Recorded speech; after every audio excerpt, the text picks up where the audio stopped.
তো আমি একটা আলোচনা দিয়েছি গ্রুপে, সংক্ষিপ্ত দেখেছেন? জি জি দেখলাম কিছুক্ষণ আগে।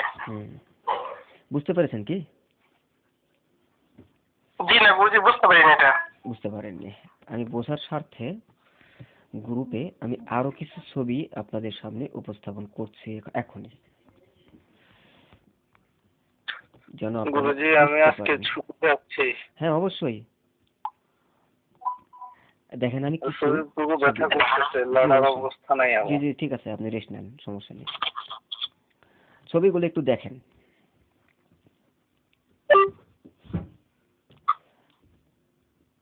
জি গুরুজি ওই যে নকশা আমার কাছে আপনি দিয়েছিলেন সর্বপ্রথম প্রিন্ট দিয়ে ফাইল করে রেখে। সূরা ইউসুফ, সূরা রায়াত, সূরা ইব্রাহিম, কাহাফ, ইসরাইল, হ্যাঁ আচ্ছা, ফাতিহা, হ্যাঁ, আনআম, আরাফ, নিসা, তাওবা, ইউনুস, ইব্রাহিম, মায়েদা, হুদ, হ্যাঁ, ফাতিহা, বাকারা, ইউসুফ, সূরা জিন, তারপরে সূরা হামিম, সেজদা, সূরা মুহাম্মদ, আরো আছে নহল সহ আরো অনেক সূরা। আচ্ছা, প্রথম কথা হচ্ছে আমরা এখন এইটার মূল চক্রের দিকে যেতে চাচ্ছি। ক্লাসিক লেভেলে আমরা যা শিখছি, এখন আমাদের বিদ্যাটাকে একটু উল্টায় দিই। কেমন? হাই স্কুল লেভেলে নিয়ে যাব আর কি। অবশ্যই। আমরা সাধারণত বদনজর থেকে বাঁচতে, জাদুটোনা থেকে বাঁচতে, দোকানপাটের উন্নতির জন্য, চিকিৎসা করবার জন্য বিভিন্ন নকশার লিখে থাকি, যা মূলত কোনো আরবি শব্দ বা অক্ষর নয়, শুধুমাত্র আবজাদ হরফ মান সংখ্যা, তাই তো? এখন এই যে সংখ্যা মানগুলো দিয়ে আমরা 3x3, হ্যাঁ, অথবা 4x3 অথবা 4x4, এই যে ঘরগুলো কোডগুলো অঙ্কন করে আমরা যে তাবিজগুলো লিখছি, তাবিজের উপরে লিখছি সুন্দর করে 7, 8, 6, তাই না?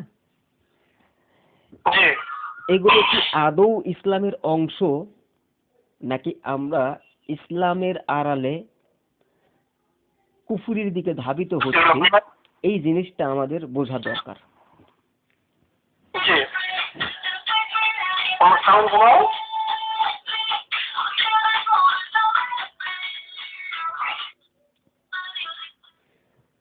প্রথমত পৌত্তলিকতার চেকরে আমরা একটু তাকাই। পৌত্তলিক নাম তো শুনেছেন।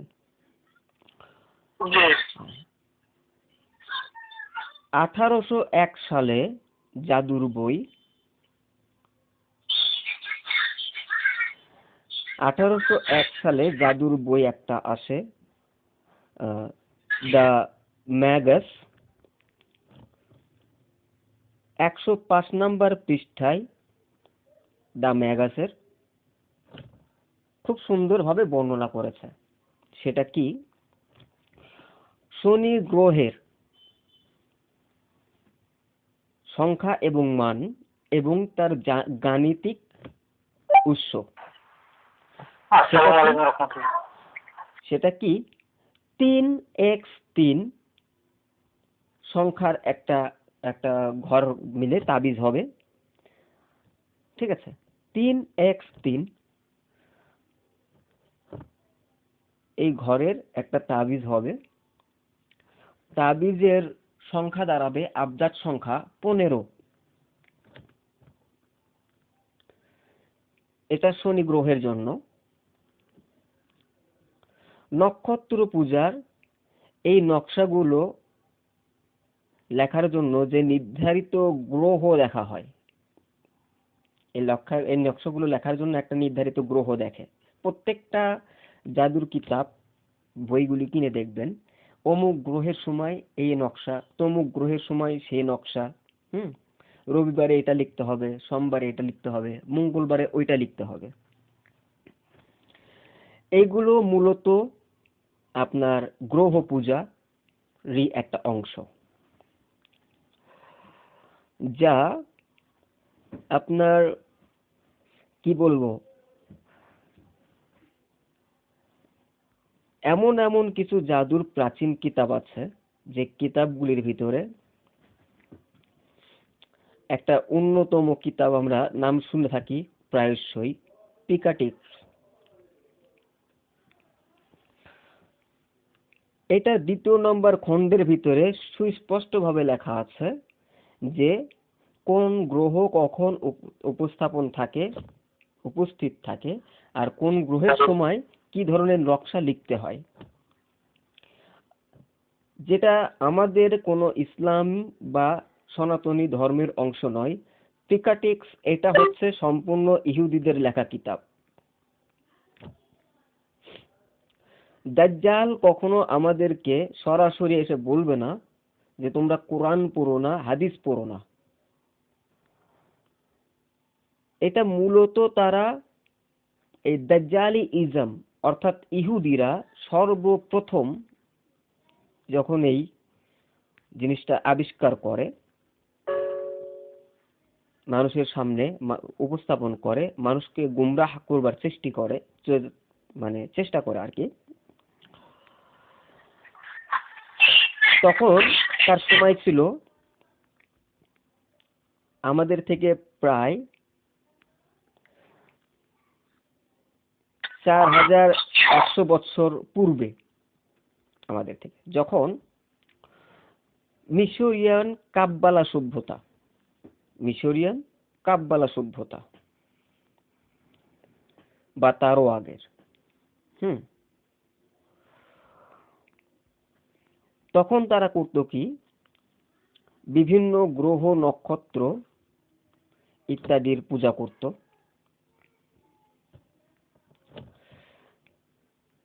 যেসব বর্তমানে তাদের আকীদা, তখনকার সময়ে তাদের আকীদা ছিল এমন যে প্রত্যেকটা গ্রহ নক্ষত্র তারকারাজি, প্রত্যেকটা দেবতা এবং দেবীদের নির্ধারিত সংখ্যা রয়েছে।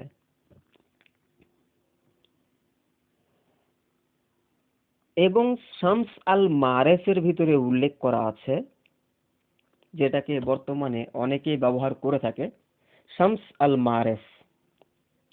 এইটার ভিতরে উল্লেখ করা আছে যে প্রত্যেকটা কালামের একটি করে আবজাত মান রয়েছে। এই আবজাত মান হচ্ছে সেই কালামের হচ্ছে রূহ, এই কালামের রূহ। আচ্ছা, ভালো কথা, কালামের রূহ। এই সম্পর্কে কোন নবী বা কোন ওলি আউলিয়া বা কোন সাহাবী কিংবা তাবেঈ পর্যন্ত কেউ কোনো বক্তব্য করেনি। বক্তব্য করেছে তো কে? এই আল বুনি সবার আগে এই রূহটাকে খুঁজে পেল, এর আগে কেউ খুঁজে পায়নি। আচ্ছা, যারা পেয়েছে, আগে কি কেউ খুঁজে পেয়েছে? একটু দেখি, যদি কেউ পেয়ে থাকে তাহলে তারা কারা পেয়েছে?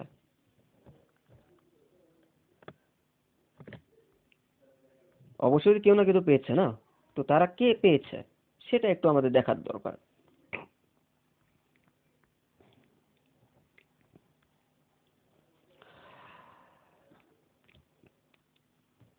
শামস আল মারেফেরই প্রথম খণ্ডের যেই বাক্যটা, সেটাকেই আমরা একটু গভীর থেকে অধ্যয়ন করে আমরা চলে যাই হচ্ছে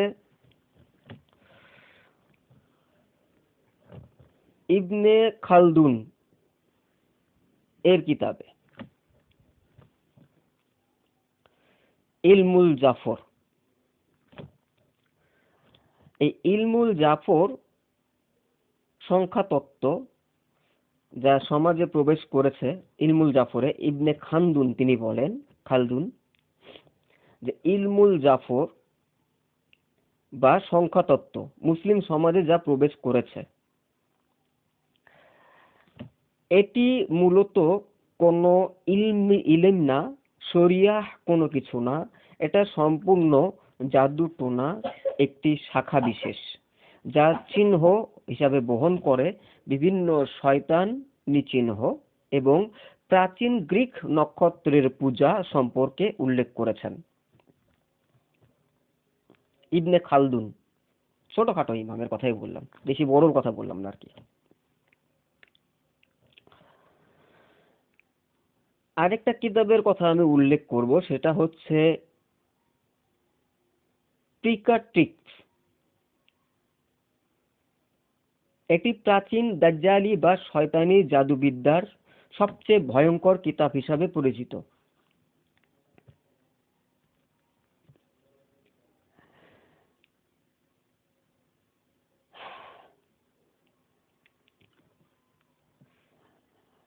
দশম শতাব্দীর আরবি লিখিত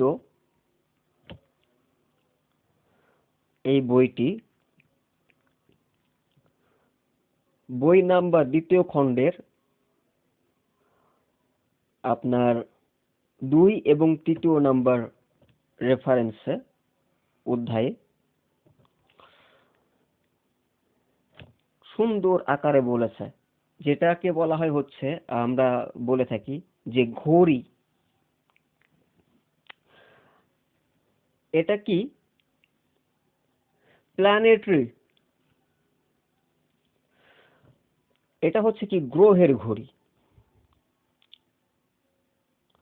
এই অনুযায়ী নকশা তৈরি করা এবং এর ভিতরে সংখ্যা বসানো, এটা তাদের মধ্যে বৈধতা, তাদের ধর্মীয় মত এবং পথ অনুযায়ী জায়েজ, তাদের ধর্মীয় মত অনুযায়ী, যেটা প্রাচীন মিশরীয় তাবিজের কিতাবগুলিতে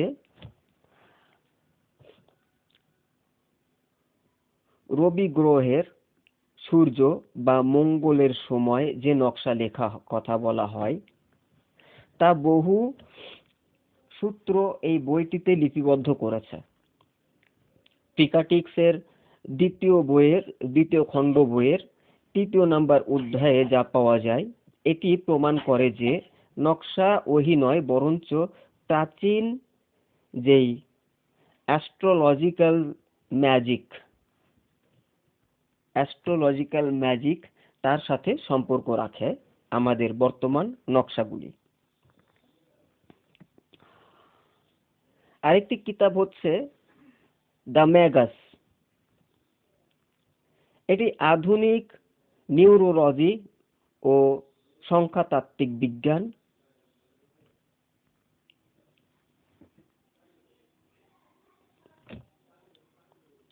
এটার ভিতরে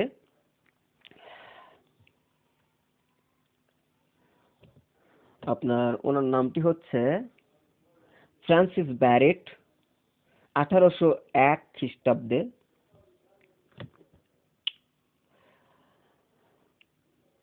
বইটি প্রকাশ করেন।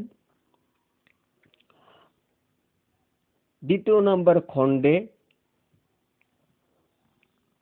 105 এবং 115 নাম্বার পৃষ্ঠায় 3x3 নকশার সরাসরি টেবিল, এটাকে উনি বলেছে যে এটা শনি গ্রহের শক আঁকা হয়েছে। এর গাণিতিক মান হচ্ছে 15। দেখানো হয়েছে যে সুস্পষ্ট আকারে গাণিতিক কাঠামো 105 নাম্বার পৃষ্ঠায়, যা আপনার শনি গ্রহের যেসব প্রভাব আছে, কুপ্রভাব এবং সুপ্রভাব, এগুলো থেকে কাটানোর জন্য সংখ্যাতাত্ত্বিক 15 যেদিক থেকে গণনা করেন 3x3 এই নকশাটি খুবই উপকারী শনি গ্রহের জন্য।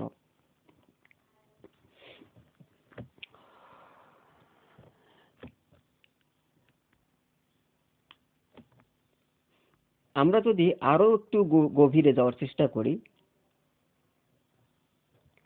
তাহলে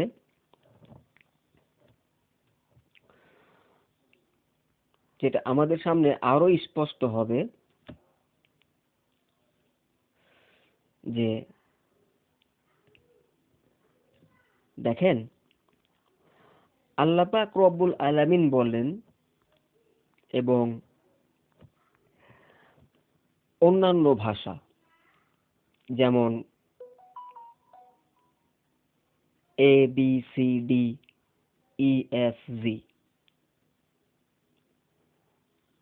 এগুলো শব্দ বহন করে, ধ্বনি, যা হচ্ছে প্রত্যেকটা শব্দের কাঠামো গ্রহণ করবার জন্য। আপনি যদি বলেন এ দ্বারা 1, এটা সম্পূর্ণ একটা ভুল ধারণা হয়ে যাবে। কেন? যদি এ দ্বারা 1 হতো, বি দ্বারা 2 হতো, তাহলে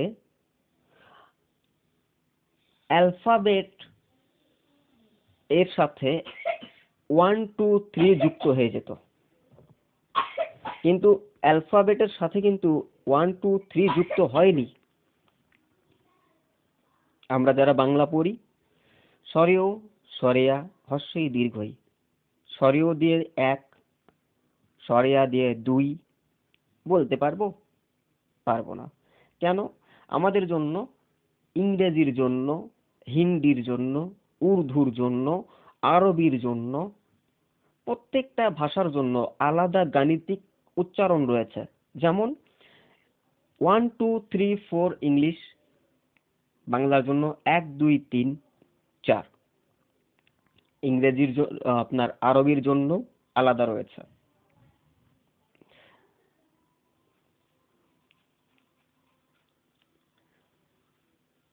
আলাদা সংখ্যা রয়েছে। এখন আমরা যদি বলি, আমাদের সংখ্যাতাত্ত্বিক হিসাব করতে যাই, আলিফের মান 1, অমুক হরফের মান এত, তমুক হরফের মান সেই, তাহলে বাংলা হরফের মান কত, ইংলিশ হরফের মান কত? এগুলোও তো শব্দ বহন করে। বলবেন না এগুলো শব্দ বহন করে না, এটা কি বলবেন? না, কখনো বলতে পারবেন না। এগুলো একটা সূক্ষ্ম ষড়যন্ত্র।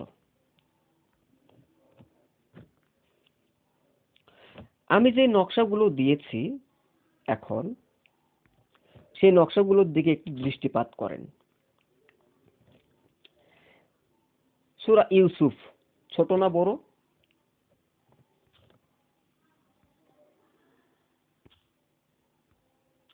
একটু বলবেন। বড়। বড় না? আর সূরা ইউসুফের নকশা যেটা দেয়া হয়েছে আবজাদ মান, এটা কি বড় না ছোট? অনেক ছোট। অনেক ছোট। যদি আবজাদ মান অনুযায়ী বাহির করা হয়, তাহলে চিন্তার বিষয় যে সূরা ইউসুফের আবজাদ মান বাহির করতে গেলে কতগুলো সংখ্যা দাঁড়াবে ওনাদের দৃষ্টিকোণ থেকে যদি বাহির করা হয়। ডেফিনেটলি বড় সূরা যেহেতু অনেকগুলো সংখ্যায় দাঁড়াবে,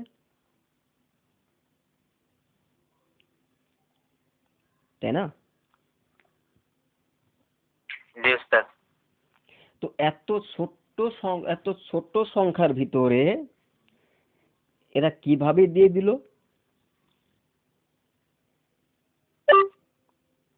চিন্তার বিষয় না? এত বড় সূরা তাকে এত ছোট সংখ্যার ভিতরে কিভাবে নিয়ে আসলো? আমি পরীক্ষামূলকভাবে এখানে আরো একটা জিনিস দিয়েছি, দেখেন। সূরা নাস এবং সূরা ফালাকের নকশাও দিয়েছি।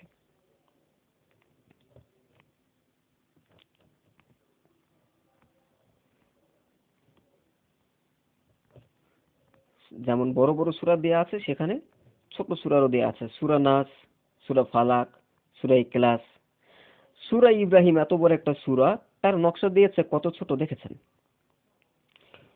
এরপরে আপনার সূরা নাস, সূরা ফালাকের যেসব আছে, এসবের দিকে দেখবেন ছোট। কেন?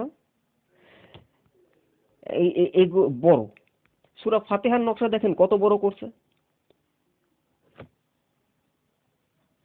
দেখছেন?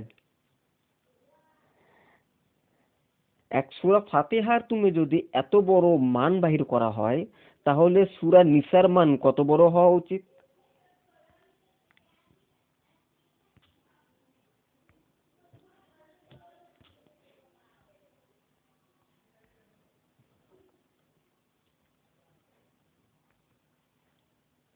বুঝতে পারছেন আমার কথা?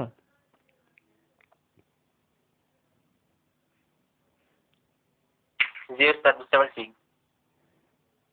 তাহলে এখানে আমাদেরকে কি শিক্ষা দেয়া হচ্ছে? আমরা কি আদৌ কুরআনুল কারীমকেই মানছি তো নকশার নামে, নাকি আমাদের ভিতরে সেই প্রাচীন মিশরীয় জাদুবিদ্যা আমাদের ভিতরে ঢুকে আমাদের ঈমানটাকে খেয়ে ফেলছে?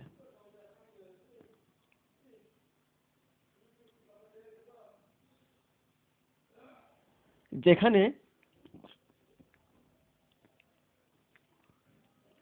আমাদের চারো মাযহাবের ইমামগণদের ভিতরে একজনও এসব নকশাকে প্রাধান্য দেয়নি।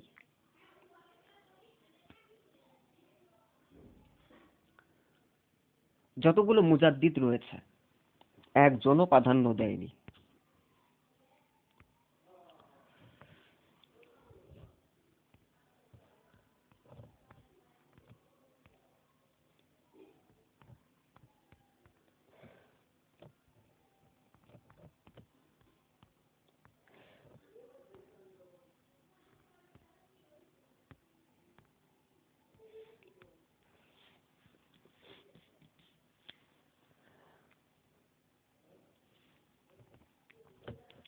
মুজাদ্দিদে আলফিস সানি রহমতুল্লাহি আলাই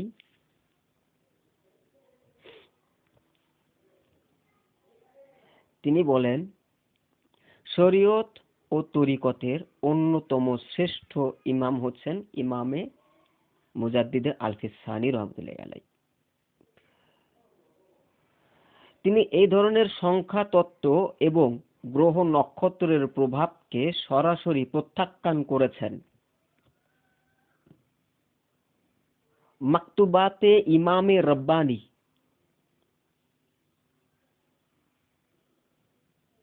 বুঝতে পেরেছেন?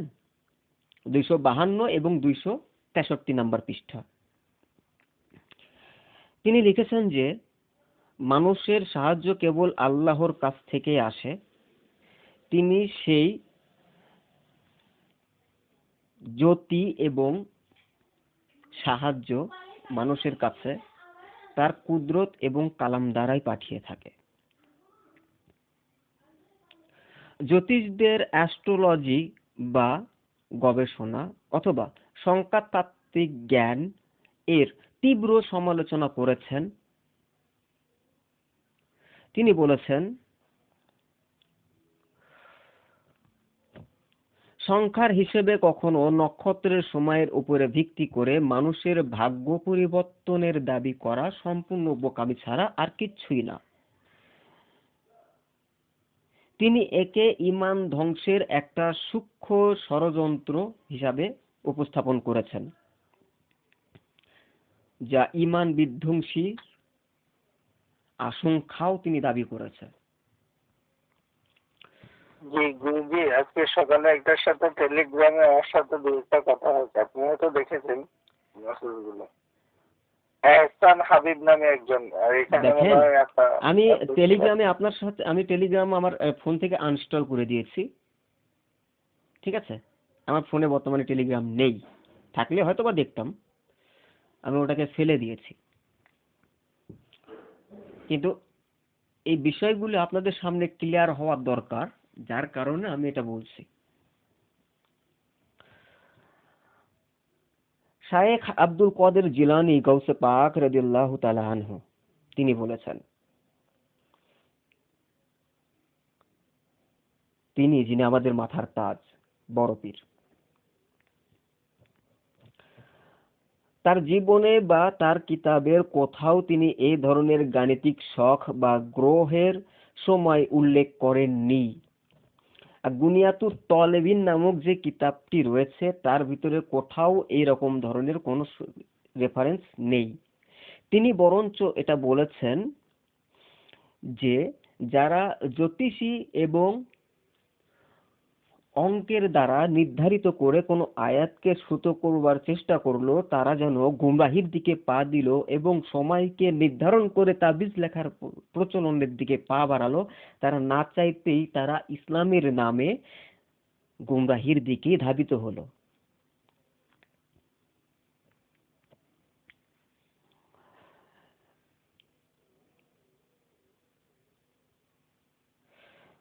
সার কথা তিনি ইবাদতে তিনি এই কিতাবে একটাই কথা বলেন যে ইবাদতের যে পদ্ধতি বর্ণনা করা রয়েছে তা হলো সরাসরি তেলাওয়াত, জিকির, এবং যদি কাউকে তাবিজ দিতে হয় তাহলে সরাসরি আয়াতে কারিমা লিখে দিতে হবে, অথবা সেই সমস্ত আল্লাহ পাক এবং ওলিয়া উলিয়াদের নাম সমূহ যা সুস্পষ্ট বোঝা যায়। তিনি নক্ষত্রের প্রভাব এবং অ্যাস্ট্রোলজি এ সমস্তকে একমাত্র জাহেলিয়াত বলে গণ্য করেছেন। তিনি বলেন, আল্লাহর কাছে পৌঁছানোর রাস্তা কেবল মানুষের হৃদয়, কোনো জ্যামিতিক নকশা নয়। আল্লাহর কাছ থেকে সাহায্য পাওয়ার রাস্তা হচ্ছে মানুষের হৃদয়, কোনো অঙ্ক বা শখ নয়। শাহ ওলিউল্লাহ মুহাদ্দিসে দেহলভী রহমাতুল্লাহি আলাই, যিনি ভারতের শ্রেষ্ঠতম ইমাম, আমাদের সকলের মাথার তাজ, যাকে বাদ দিলে ভারত, পাকিস্তান, বাংলাদেশ উপমহাদেশের ভিতরে কোনো ইমামের অস্তিত্ব থাকে না। তিনি বলেন,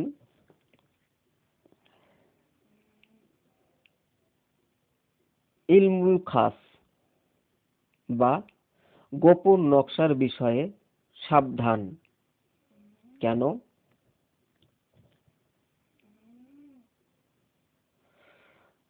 তিনি একটা রেফারেন্স দিয়েছেন, হুজ্জাতুল্লাহিল বালাগাহ, প্রথম খণ্ড। তিনি ব্যাখ্যা করেন যে মানুষ যখন আল্লাহর কালামের মূল অর্থ ও তেলাওয়াত ছেড়ে দিয়ে নকশা এবং সংখ্যার দিকে ঝুঁকে পড়ে, তখন তাদের অন্তর থেকে তাওহীদ মুছে গিয়ে বস্তুবাদিত্বের বা বস্তু পূজার একটা ধারণা চলে আসে। এটি মূলত আসমানি কিতাবকে জাদুবিদ্যায় রূপান্তরিত করার একটি বড় ইহুদি চক্রান্ত ছাড়া আর কিছুই নয়।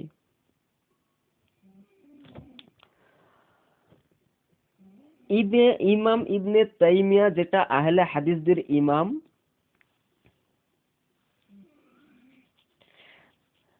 তাকে যদিও আমি পছন্দ করি না, কিন্তু তার রেফারেন্সটা আমার খুব ভালো লেগেছে, যার কারণে আমি রেফারেন্সটা নিয়ে আসছি।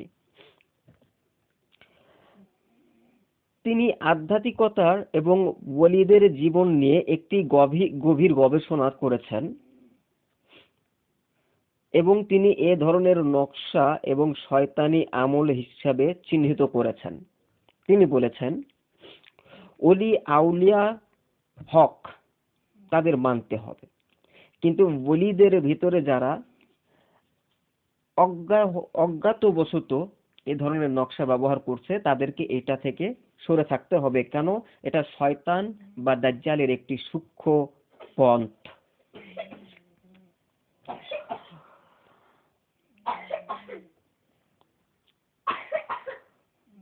মাজমাউল ফতুয়ার 19তম খণ্ডের তৃতীয় নম্বর থেকে 30 থেকে 35 নম্বর পৃষ্ঠা।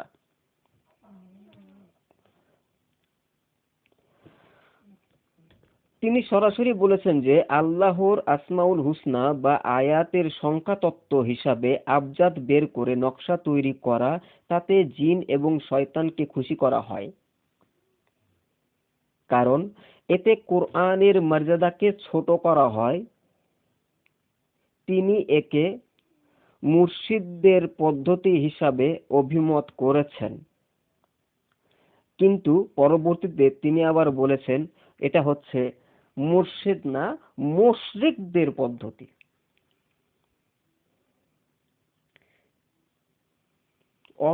প্রথমে ওই যে জাহেল, সেটা জাহিল হয়, প্রথমে লিখেছিল মুর্শিদদের, পরে দেখছে কে রে আমি তো এটা ভুল লিখলাম, পরে আবার সেটাকে সংক্ষিপ্ত আকারে নিয়েছে যাতে ওটা মানুষ মনে করে যে এটা হচ্ছে কি বলে ওটাকে, স্লিপ অফ টাং। ও লিখতে গিয়ে তো স্লিপ অফ টাং হওয়ার কথা না, স্পেলিং মিস্টেক।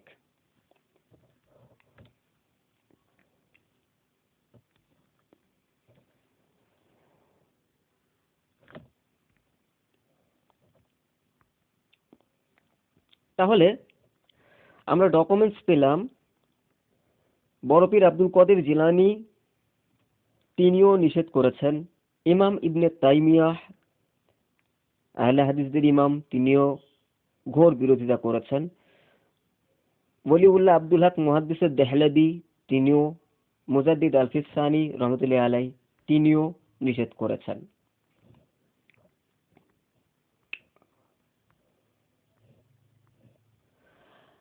এখন আমরা এটার একটু কেন নিষেধ করলো সেটার গুরুর দিক, গোড়ার দিকে একটু চাই। গোড়া, একদম গোড়া।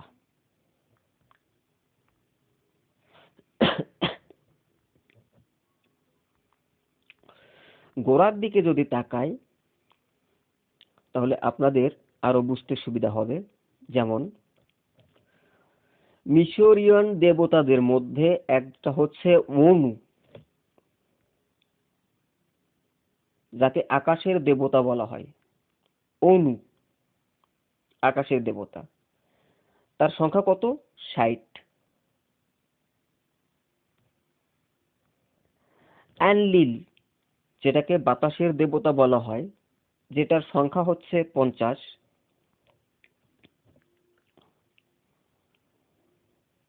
অ্যানকিএয়া, জ্ঞান এবং পানির দেবতা ওদের মতে, যার সংখ্যা হচ্ছে 40। সিন ওদের মতে হচ্ছে চন্দ্রের দেবতা, যার সংখ্যা হচ্ছে 30।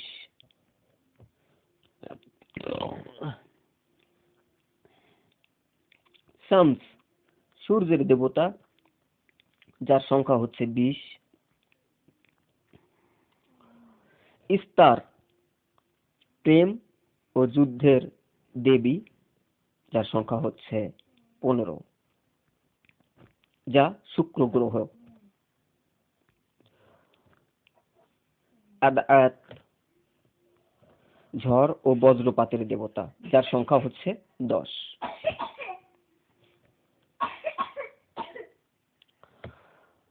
এখন আসেন আমরা আরেকটি সূক্ষ্ম বিষয় এখানে আমরা খেয়াল করি। অ্যানকিয়া, যেটা জ্ঞান ও জলের দেবতা, জাদুর দেবতা, যার আবজাত মান হচ্ছে 40।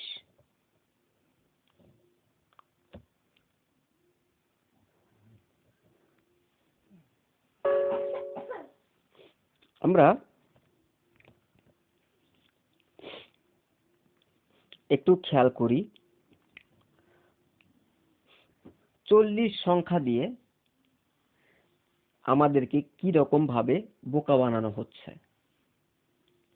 তারা বলে থাকে রাসূলুল্লাহ সাল্লাল্লাহু আলাইহি সাল্লাম তিনি 40 বছর বয়সে নবুয়ত পেয়েছেন।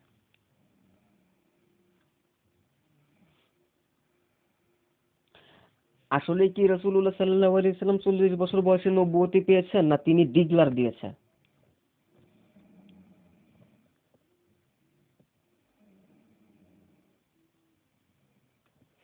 যদি তিনি 40 বছর বয়সেই নবুয়তি পেত, তাহলে তিনি একথা বলতেন না কুনতু নাবিয়্যা ওয়া আদামা বাইনাল রূহি ওয়াত তিন কুনতু নাবিয়্যা ওয়া আদম বাইনার রূহি ওয়াল জাসাদ।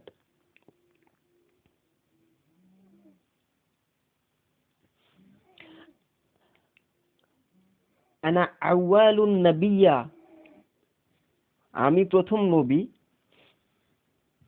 ওয়া আখিরুহু মিন বা'সা, কিন্তু এসেছি শেষে। আমি প্রথম নবী কিন্তু এসেছি শেষে। রাসূলুল্লাহ সাল্লাল্লাহু আলাইহি সাল্লামের এই কথাগুলি এইটাই প্রমাণ করে যে তিনি 40 বছরের নবী নয়, তিনি আউয়াল থেকে নবী।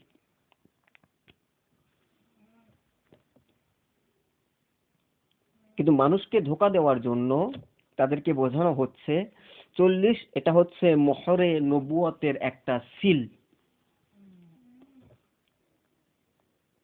জাদুগ্রস্ত এবং জিনগ্রস্ত রোগীদেরকে জাদু এবং জিনের হাত থেকে বাঁচানোর জন্য 40 হরফের আমরা নকশা করে দিচ্ছি,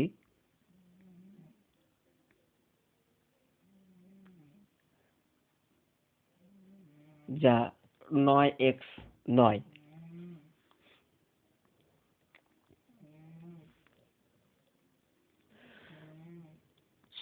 শনির জন্য প্রাচীন মিশরীয়রা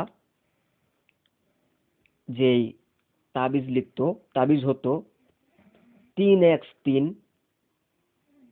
ঘরের ছক করা, যার আবজাদ সংখ্যা মান দাঁড়াতো 15।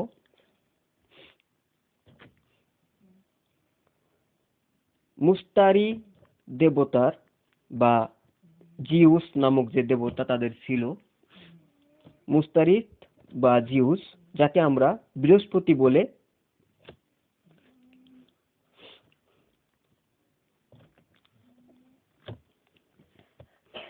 তো বৃহস্পতিকে ওরা মুস্তারিত বা জিউস বলে ডাকতো। তাদের জন্য 4x4 অর্থাৎ বৃহস্পতির জন্য 4x4 ঘরের তাবিজ করত।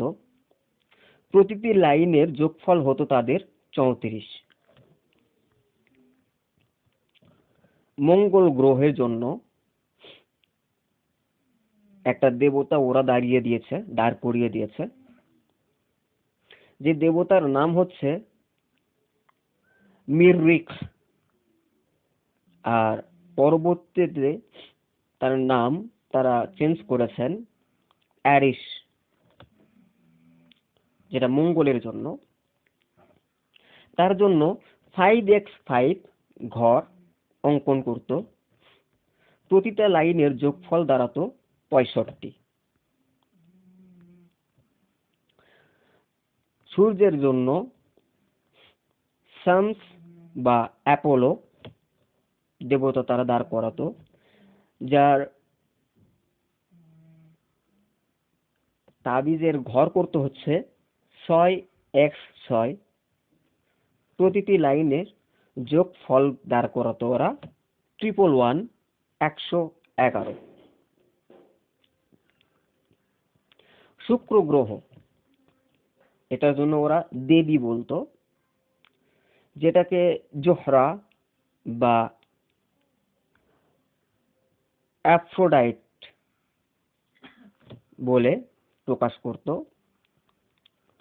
এটার জন্য ওরা 7x7 ঘর করত, ছক আঁকাতো, এবং প্রত্যেকটি লাইনের যোগফল দাঁড়াতো 175।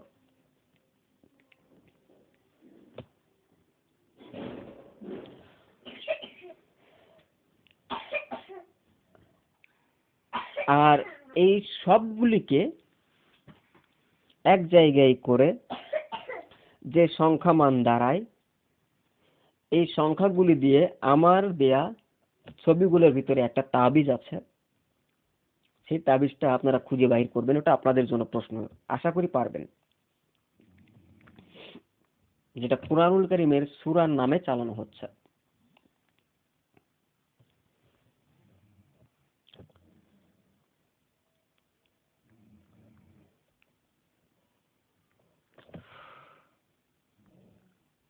কত সূক্ষ্ম ষড়যন্ত্র ফাঁদে আমরা পড়ে আছি, চিন্তা করছেন? ওটা ভেবে দেখেছি? আমরা কখনো এগুলো নিয়ে ভাবিও না।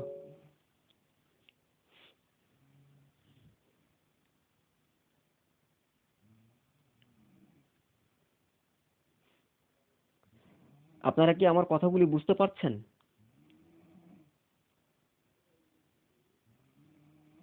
হুম, গুরুজি। সুস্পষ্ট? জি গুরুজি। জি। আমি যে রেফারেন্সগুলি দিলাম এগুলো কি বাহির করা সম্ভব আপনাদের জন্য খুঁজে? না রেফারেন্সগুলি আমাকে আবার লিখে দিতে হবে যাতে খুঁজে পান আপনারা, তার জন্য সুবিধা রাখে? গুরুজি আপনার মুখের কথা যথেষ্ট, এখন আমরা খুঁজতে গিয়ে এত কষ্ট করার মানে ইয়া নাই, আমাদের আত্মশক্তি নাই। না, শুধু তো অন্ধবিশ্বাস এটা ঠিক না। কেননা একটা সময় দাঁড়াবে যে সময় আপনাদেরকে আমি আজ আছি কাল নেই, এরকম বড় চ্যালেঞ্জের সামনে আপনাদেরকে দাঁড়ানো লাগতে পারে, প্রয়োজন পড়তে পারে তখন। যেমন আজকে এই গুমরাহিগুলো বাঁচার জন্য আমি ক্ষুদ্র চেষ্টা চালাচ্ছি, জানি না আমি পারবো কিনা। আল্লাহ সুবহানাহু ওয়া তাআলা আমাকে দ্বারা কতটুকু করাবেন সেটা তার কুদরতের ব্যাপার, আর আমি আদৌ পারবো কিনা আমি নিজেই জানি না। যে দায়িত্বগুলি নেওয়া দরকার ছিল ইমাম মুস্তাহিদদের, আজ তারা চুপ বিধায় আমার মতো নগণ্য নাচিস যেগুলো বলার মতো কোনো যোগ্যতা আমার নেই, সেই জায়গা থেকে আমি বলার চেষ্টা করছি মাত্র। এটা আমার বলতে পারেন গাধার মতো চেষ্টা।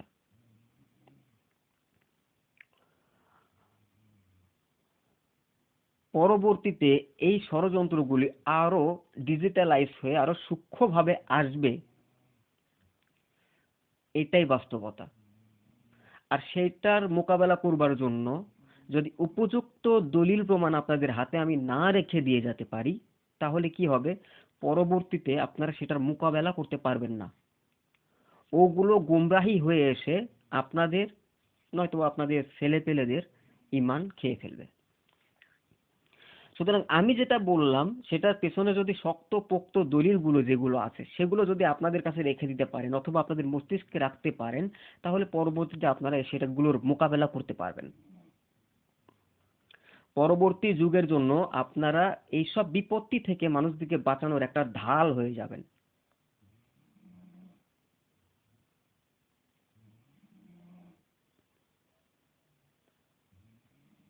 এছাড়া কিচ্ছু না।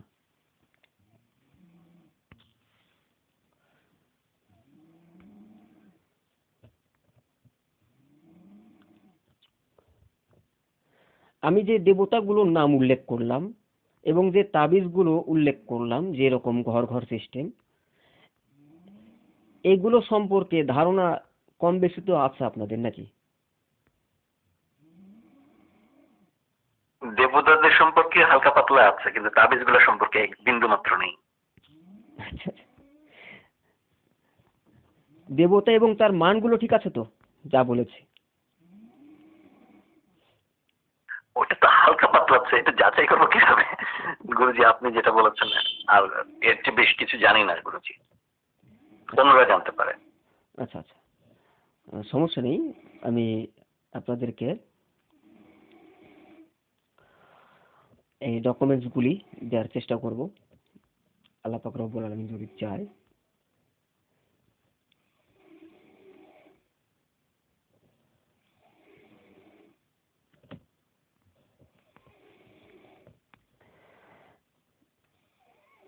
একদিন কি হয়েছে, এটা নিয়ে তুমুল ঝগড়া হয়েছিল আমার তো একজনের সাথে। যখন আমি কিতাবের রেফারেন্স গুলো দিই তখন তারা একরকম কি বলবো, যে ওরা হতভম্ব হয়ে গেছে, আমাকে বলে যে আপনি কোন জায়গা থেকে লেখাপড়া করছেন। কয় কি,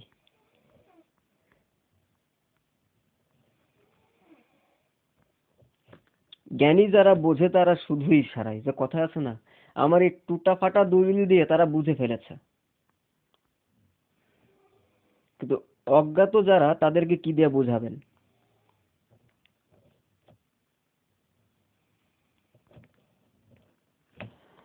আমি কিছু কিতাবের রেফারেন্স উল্লেখ করেছি, সেই সময় সে কিতাবগুলি আপনাদের মনে আছে তো নাকি?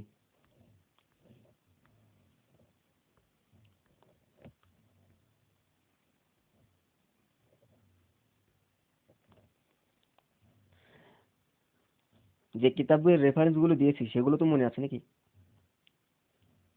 নয়ন ভাই মনে আছে। কি আপনি ছিলেন না তখন শাহিন হুজুর?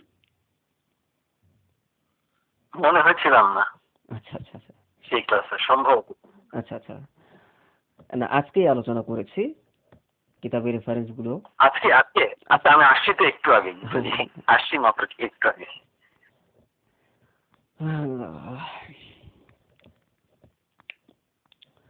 আল্লাহ আমাদের বোঝার তৌফিক দান করুক। তাহলে আমি কি এক বাক্যে কিতাবের রেফারেন্স গুলো দিয়ে দেবো, এক এক ভাই মানে যেন বুঝতে পারেন আপনারা আবার? তাহলে সুবিধা হবে নাকি? ওই কিতাবগুলো আপনারা খুঁজে পেতে আপনাদের সুবিধা হবে।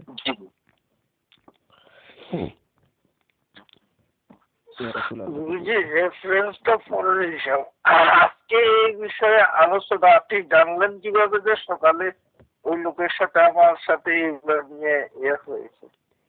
আমি কিভাবে জানবো? দূর কি কন, আপনার আসলে সবকিছুকে বড় করার চেষ্টা করেন। আমি কিচ্ছু জানি না, আল্লাহর কসম আমি কিচ্ছু জানি না। আমার আল্লাহ ও তার রাসূল আমাকে যেভাবে আদেশ করে আমরা সেভাবে চলার চেষ্টা করি আর কি। আমরা কিচ্ছু জানি না। জি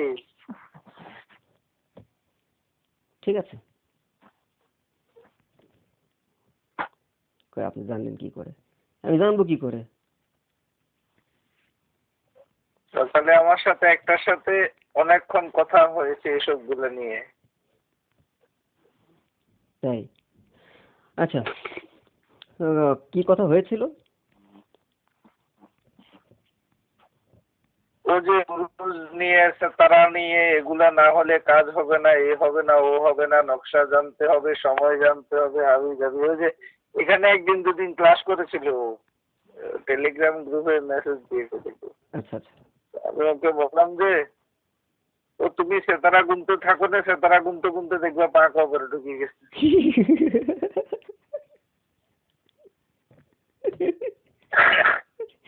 ভালো বলেছেন তো। হ্যাঁ, সেতারা গুনতে গুনতে পা কবরে চলে যাবেন না, তুমি সেতারা গুনতে থাকো।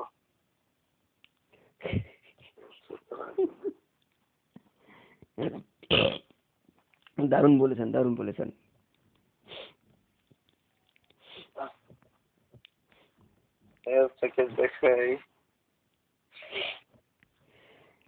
ঠিক 4500 বছর আগে থেকে এই যে একটা ষড়যন্ত্র যেটা শামস আল মারেফ দিয়ে আমাদের ভিতরে প্রবেশ করেছে, এটা চিন্তাও করা যায় না।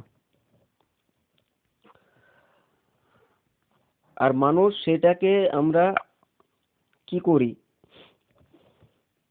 এটাকে প্রাধান্য দিচ্ছি সব থেকে বেশি। কেন? নকশাগুলি দেখতে সহজ, লিখতে সহজ, একসাথে 8টা 10টা নকশা দিয়ে দিচ্ছি ব্যাস।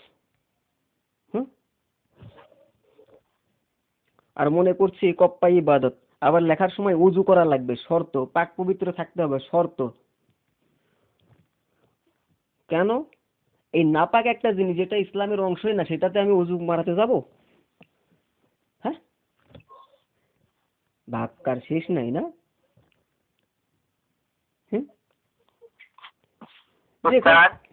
হ্যাঁ, এই সংখ্যার নকশাগুলো কিসের ভিত্তিতে কাজ করে? এগুলো এক একটা শয়তানি কোডিং। ঠিক আছে, মানে এগুলো কাজে শয়তানে সাহায্য করে? অবশ্যই। এক একটা মক্কেল আছে, সেই মক্কেলকে ডাকার এবং তার কাছ থেকে সাহায্য চাওয়ার জন্য একটা কোডিং। যেমন 786 786। ঠিক আছে, 786 3টা মক্কেল আছে।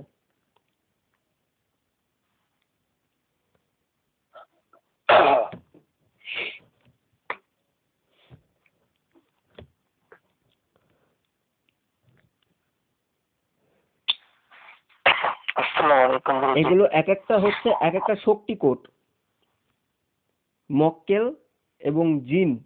ঠিক আছে, মক্কেল জিন যাকে বলা হয় ওদের ধর্ম গ্রন্থ অনুযায়ী অ্যাঞ্জেল, ঠিক আছে, অ্যাঞ্জেল।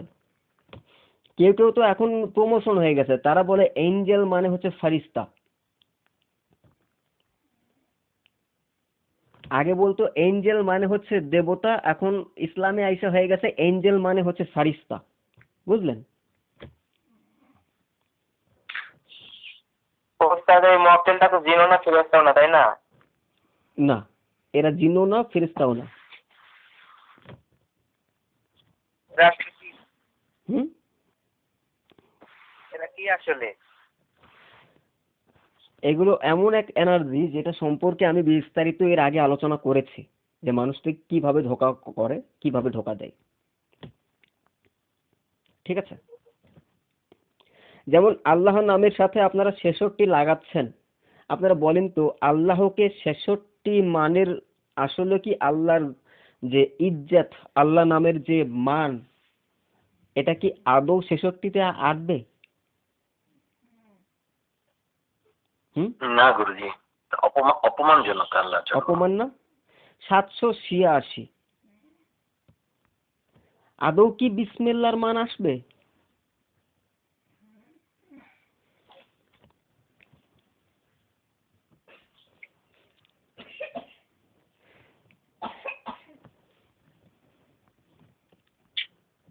আমরা কোন দিকে যাচ্ছি আর কোন জিনিসটা ব্যবহার করছি, আমরা কেন তার মূলে হাত দেই না, আমরা নিজেও সেগুলো উপলব্ধি করি না। ৭৮৬ ডিজাইন, এটা হচ্ছে ডিজিটাল সিঙ্গেল, যেটা কোডিং হিসেবে ব্যবহার করা হয়। এটি মূলত সাহিত্যিক ভাষা অনুযায়ী যে আধ্যাত্মিক মূল নষ্ট করবার একটি ষড়যন্ত্র, যা যখন বাংলাদেশ, ভারত, পাকিস্তান এবং চীন এর এই এলাকাগুলির ভিতরে, এই দেশগুলির ভিতরে ইসলাম প্রবেশ করবার পরে সংস্কৃত এবং এই কয়েকটি ভাষার সমন্বয়ে এই কোডিংটা তৈরি হয় ৭৮৬, যা দ্বারা তারা সর্বপ্রথম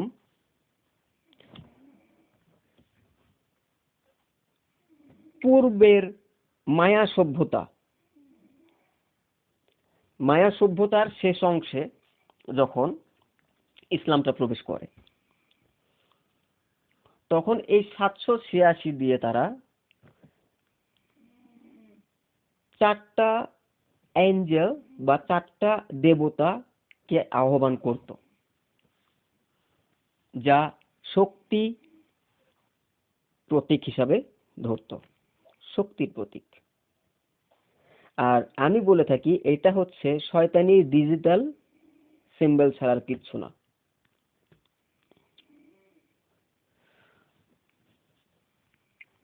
যেটা হওয়ার কথা ছিল রহমতের প্রতীক, সেটা হয়ে গেল শক্তির প্রতীক।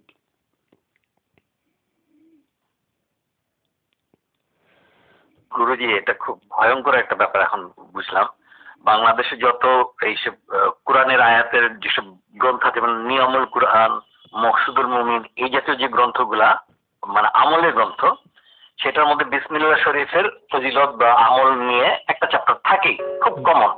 সেইটার মধ্যে একটা জিনিস কমন থাকবে, ৭৮৬ বার বিসমিল্লাহ পড়লে এই হয়, বা ৭৮৬ বার বিসমিল্লাহ রহমানির রাহিম পড়লে এই এই ফজিলত হয়। তাহলে তো মানে মানুষ কিভাবে ধোঁকা খাচ্ছে আজকে এখন বুঝলাম। হ্যাঁ, আর এগুলো স্পষ্ট করবার কারণে শাহাবুদ্দিন খারাপ। বর্তমান সময়ে তো কেউ কিছু কোরআন শরীফের শুরুতে দিয়ে পৃষ্ঠাতে ওই নকশা দিয়ে দিয়েছে, ৫-৭-১০ টাকার নকশা দেয়া রাখে, সেইটা দেখেছিল, যেটা দেখেছিল। তাহলে কোরআনের নামে আমরা কোন জায়গার ভিতরে প্রবেশ করছি, কোন অন্ধকারের চূড়ার ভিতরে প্রবেশ করছি, একটাবার কি চিন্তা করে দেখছি?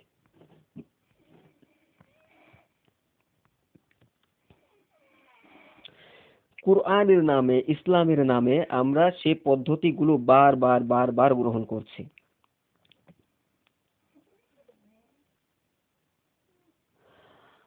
যেমন আল বুনির মাধ্যমে শামস আল মারেফের ভিতরে আছে কোনো আয়াতের সংখ্যা যদি 176 হয় সেই সংখ্যাকে বলা হয় হচ্ছে আয়াতের আত্মা, সরি 160 61 62 63 66 166 যদি হয় তাহলে সেই আয়াতকে বলা হয় হচ্ছে সেই আয়াতের সংখ্যার আত্মা, আলবনি বলেছে। কিন্তু আলবনির আগে যত বড় বড় ইমাম মুস্তাহিদগণ রয়েছে তারা কেউ খুঁজে পায়নি। এমনকি ইমাম বর্তমানে গাজ্জালি রহমতুল্লাহ আলাই হুজ্জাতুল ইসলাম তার নামে পর্যন্ত একটা বর্তমানে বই বাংলাদেশে ছেড়ে দেওয়া হয়েছে, যেটা বাংলাদেশের মানুষেরা খুব সাদরে গ্রহণ করছে আর বলছে ইমাম গাজ্জালি পর্যন্ত লিখেছে, বেটা তোমরা কি হয়েছ। অথচ ইমাম গাজ্জালি ওই কিতাবটি লেখেইনি, ওটা সম্পূর্ণ ফেক, যার ইতিহাস দেখলেই বোঝা যায়। দাজ্জালি ইজামের চূড়ান্ত সম্পর্ক রয়েছে এই বিদ্যাগুলির সাথে। গুরুজি কোন গ্রন্থটার কথা বলুন, উনি লেখেননি কিন্তু। আচ্ছা আমি ওই রেফারেন্স দিয়ে দিব, সমস্যা নেই।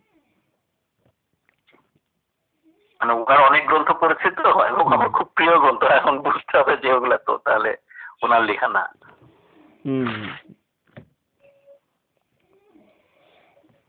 আল্লাহ আমাদের বোঝার দান করুক। আমিন। মানুষের শরীয়তের হাতে খড়ি হয় ইমাম গাজ্জালির বই থেকে, বাংলাদেশে সাধারণত শরীয়তের মাসলা মাসাইলের। অবশ্যই আমরা তো ওই জন্যই বলি হুজ্জাতুল ইসলাম, তাই না? জি গুরুজি।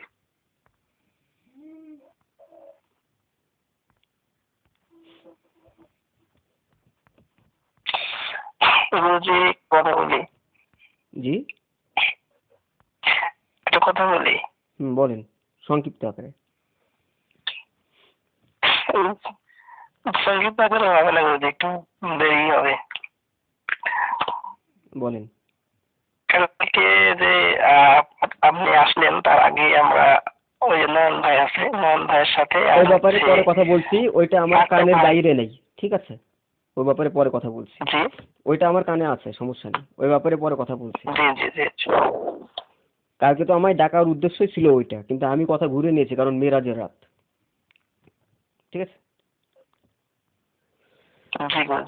নয়তো আমি তো কালকে আসতাম না। আচ্ছা কিতাবের রেফারেন্স গুলি একটু করে নেই, দিয়ে নেই।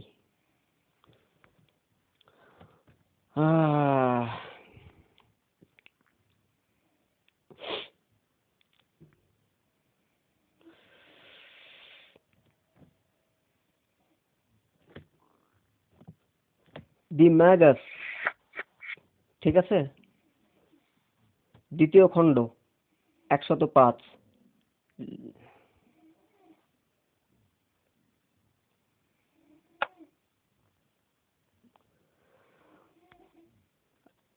আর হচ্ছে শামস আল মারেফ 1ম খণ্ড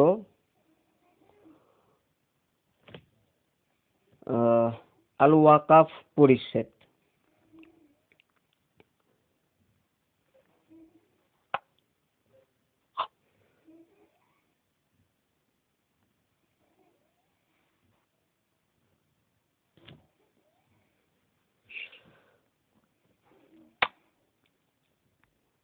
আর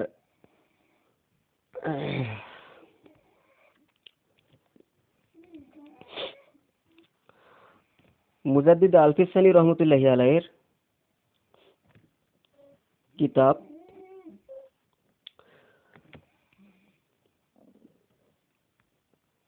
যেটা আল মাকতুবাত শরীফ, সেটার ভিতরেও আছে।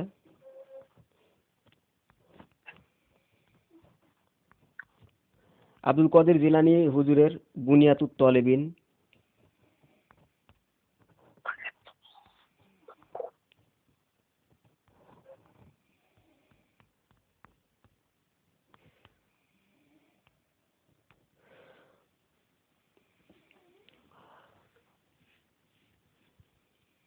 আর প্রাচীন সভ্যতার যদি কিতাব সম্পর্কে আরো জানতে চান তাহলে দ্য ম্যাগাস, দ্বিতীয় খণ্ড, 105 পৃষ্ঠা, পিকাট্রিক্স, গয়াতুল হাকিম, দ্বিতীয় খণ্ড, 3 নম্বর অধ্যায়,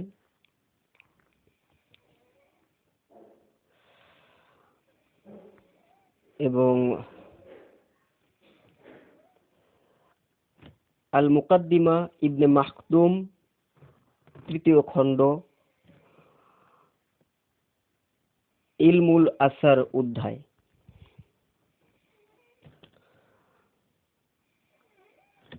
মাকতুবাতে আলফিস সানি রহমতুল্লাহি আলাইহির 2 খণ্ড,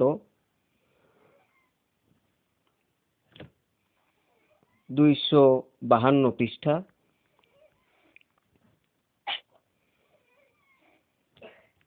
হুজ্জাতুল্লাহিল বালাগাহ, ওলিউল্লাহ শাহ আব্দুল হক মুহাদ্দিসে দেহলেভি রহমতুল্লাহি আলাইহি, 1ম খণ্ড,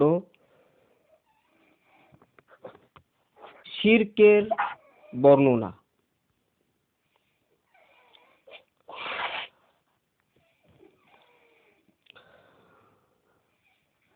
মাজমু আল ফতোয়া ইবনে হাজার হাইতামি রহমতুল্লাহি আলাইহির লেখা 19তম খণ্ডের 30 এবং 35 নম্বর পৃষ্ঠা। সবথেকে ভালো আরো বুঝতে পারবেন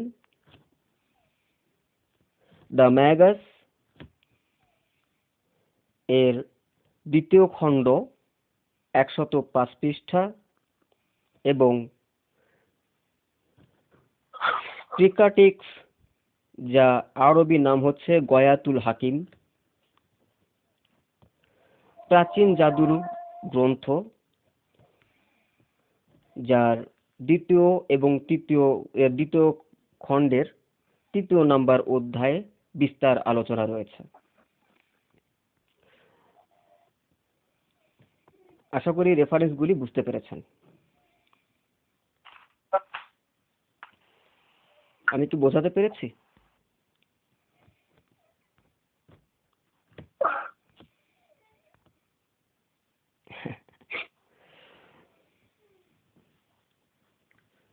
কিতাবের নামগুলো কি ঠিক আছে?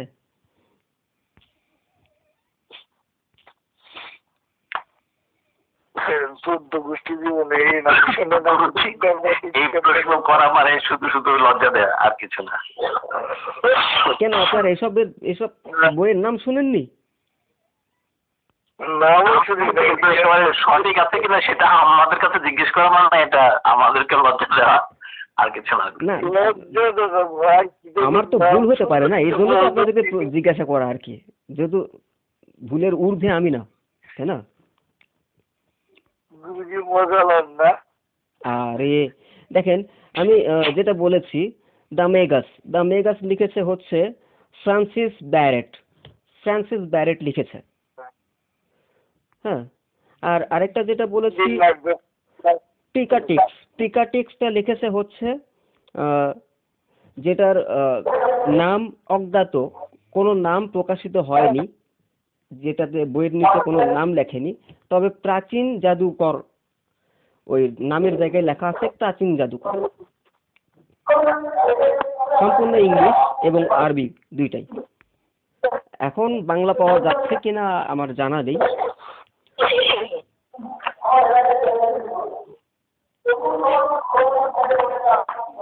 তবে আশা করা যায় আপনারা খুব বেশি খাটাখাটনি আপনাদের প্রয়োজন পড়বে না। বর্তমান সময়ে তো কিসের জামানা এটা, চ্যাট জিপিটি আর হচ্ছে এআই এর জামানা। একটু নামগুলো লিখে সার্চ দিলেই আশা করা যায় ওদের সারমর্ম এবং কিতাবের পৃষ্ঠা নাম্বার লিখে দিলে হয়তো বা দিতেও পারে। ওনাকে সব বাইর করে দেখলাম। ওটা আপনার বিয়ে হবে, তার বিয়ের ডেট নির্ধারণ করা আছে দাদা।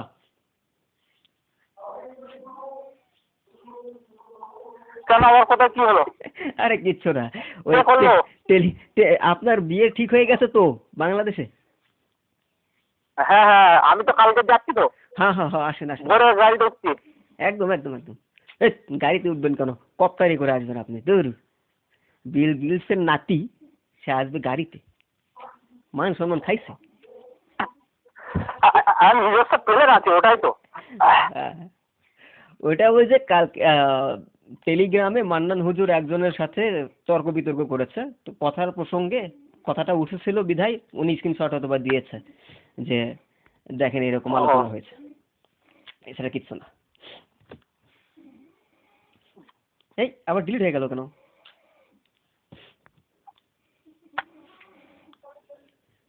ওটা তো ভালোই ছিল, ডিলিট করার প্রয়োজন ছিল না, দেখতাম পরে।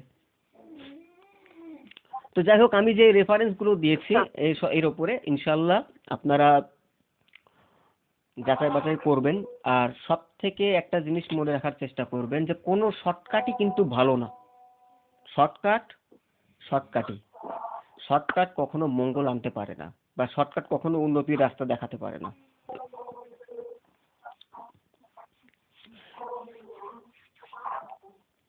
তাড়াহুড়া করতে গিয়ে, শর্টকাট নিতে গিয়ে আমরা নিজেদের সাধনার স্তর, নিজেদের ইমানের স্তর নিজেরা ধ্বংস করে ফেলছি। সুতরাং এই ধরনের শর্টকাট থেকে আমরা বেঁচে থাকার চেষ্টা করবো ইনশাআল্লাহ। আল্লাহ আমাদেরকে বোঝার মতো তৌফিক দান করুক। আর আমার এই ক্ষুদ্র জ্ঞানে যতটুকু আমি আপনাদের সামনে উপস্থাপন করলাম, কথার মধ্যে সকল প্রকারের ভুল ত্রুটি, বেয়াদবি, গোস্তাখি, টোটা ফাটা জবানে বুঝতে না পারবার মতো ভুল এবং আদবি উচ্চারণী ভুল, অনিচ্ছাকৃতভাবে হলেও যদি ভুল তথ্য আপনাদের সামনে দিয়ে থাকি, সেই সমস্ত কিছুর জন্য ক্ষমা সুন্দর দৃষ্টি কামনা করছি আল্লাহর সন্তুষ্টির জন্য। আর এটাও কামনা করছি যে যদি আমার কথাবার্তায় কখনো কোনো সময় কোনো ভুল পান, আজ হোক, 1 বছর পর হোক, তাৎক্ষণিকভাবে আমার ভুলটা আপনারা আমার সামনে উপস্থাপন করবেন যে আপনার অমুক দিনের এই বক্তব্যটা ভুল ছিল, তার সঠিক রেফারেন্স এটা। কেননা আমাকে শুধরাতে হবে, ভুলের ঊর্ধ্বে আমি নই। আমরা সবাই এখানে ছাত্র, সবাই শিখতে আসছি, জানতে আসছি, সবারই ভুল হবে।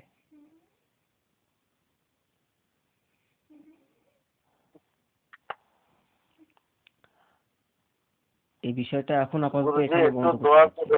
জি না, যাওয়ার আগে এই বিষয়টাকে আমি ক্লোজ করলাম, আপাতত কিতাবের রেফারেন্স দিয়ে ক্লোজ করে দিলাম। এখন চলে যাওয়ার আগে কালকের ওই বিষয়টা নিয়ে আমি একটু সামান্য কথা বলে চলে যাব, যেটা নিয়ে কালকে দীর্ঘ একটা আলোচনা হয়েছে, আর যেটার কারণে আমাকে রাত্রি 12টার পরে এদের ডাকাডাকির কারণে আসতে হয়েছে, শরীর খারাপ হওয়া সত্ত্বেও। কিন্তু মেরাজের রাত দেখে আমি কথা বাড়াইনি। প্রথম কথা, কাফের কাফারা কাফিরু তাহকির থেকে কাফের।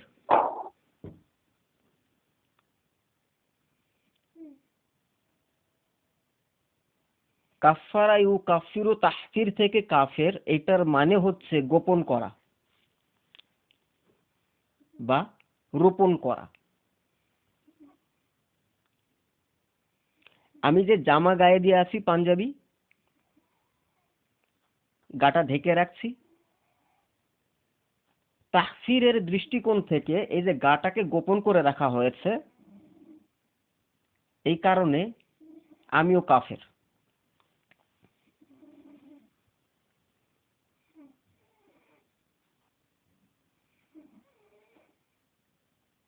এখন বিষয়টা হচ্ছে, কৃষক জমিনে ঘাস রোপণ করছে,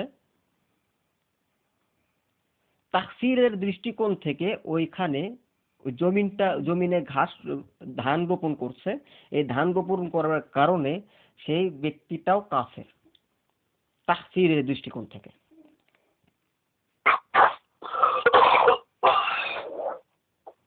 কিন্তু ইলমুল দিন এর দৃষ্টিকোণ থেকে কি? ইলমুল দিনের দৃষ্টিকোণ থেকে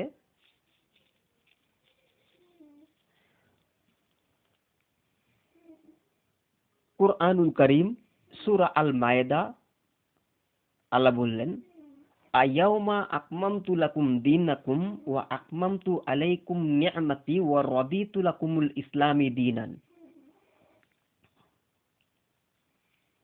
আমি আজকে এই দিনটাকে পরিপূর্ণ করলাম, নিয়ামাতে পরিপূর্ণ করে দিলাম,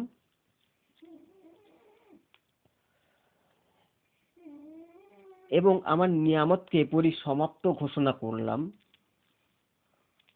ওয়া রাদিতু লাকুমুল ইসলামি দীনান, এবং আমি আল্লাহ এই ইসলামী দ্বীনের উপরে রাজি হয়ে গেলাম।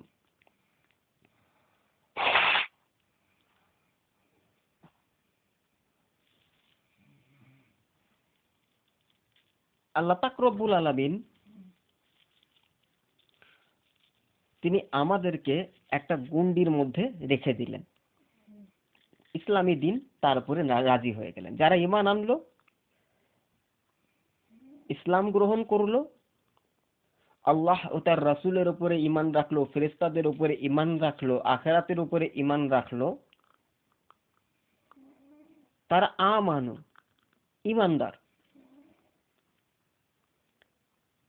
আল্লাহ পাক রব্বুল আলামিন তাদেরকে আমানু বললেন, ঈমানদার বললেন। আর কুরআনুল কারীমে বিভিন্ন জায়গায় আল্লাহ পাক রব্বুল আলামিন সেই ঈমানদারদেরকে আদেশ করেছেন, ঈমানদারদেরকেই নিষেধ করেছেন। আর বারবার বলেছেন যে তোমরা মুসলিম হও, আত্মসমর্পণকারী হও, মুত্তাকিন হওয়ার কথা আল্লাহ বলেছেন।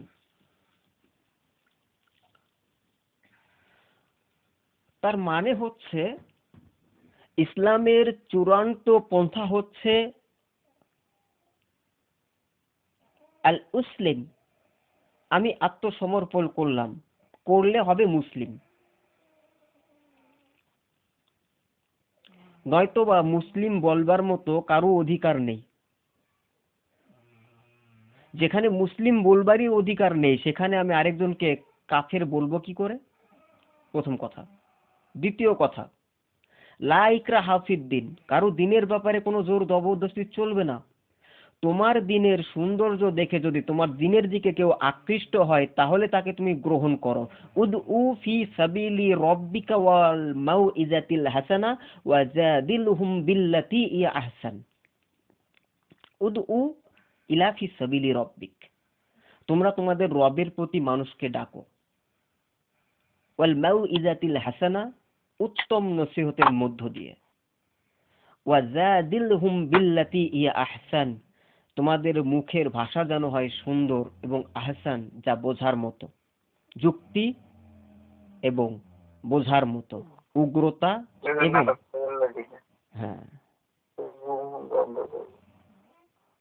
উগ্রতা যেন না প্রকাশ পায়।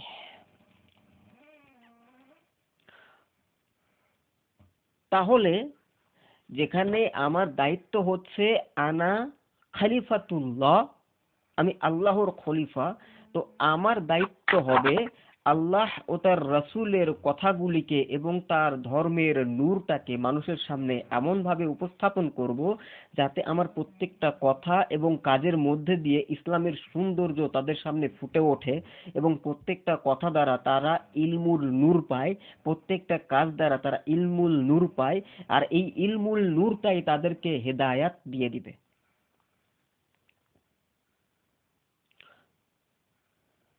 কাফের খাজা মঈনুদ্দিন চিশতি আজমিরি রাদিয়াল্লাহু তাআলা আনহু, ইনার দরবারে সনাতন ধর্মীয় যাচ্ছে, খ্রিস্টান ধর্মের লোক যাচ্ছে, বৌদ্ধ ধর্মের লোক যাচ্ছে, শিখ যাচ্ছে, সাই যাচ্ছে, কোনো দ্বিধাদ্বন্দ্ব নাই, কোনো বাধা নেই, সবাই যাচ্ছে। মুজাদ্দিদ আলফিস সানি রহমতুল্লাহ আলাই, তার দরবারে সবাই যাচ্ছে, কোনো দ্বিধাদ্বন্দ্ব নেই, কোনো বাধা নেই। তিনারা বলতে পারতেন আমার দরবারে হিন্দুরা আসবে না, তারা বাধা দেয়নি।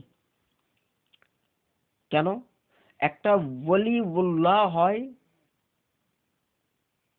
আল্লাহ পাকের পক্ষ থেকে রহমত বন্টনকারী।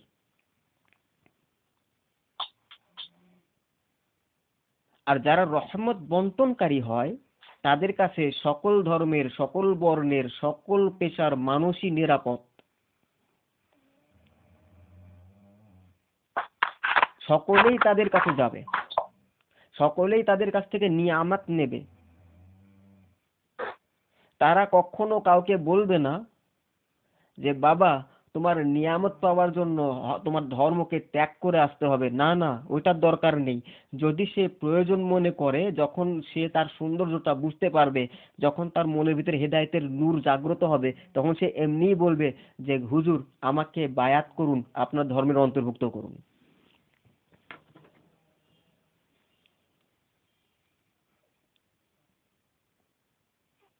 সুতরাং মানুষ এবং মানবিকতার বাহিরে ইসলাম নয়।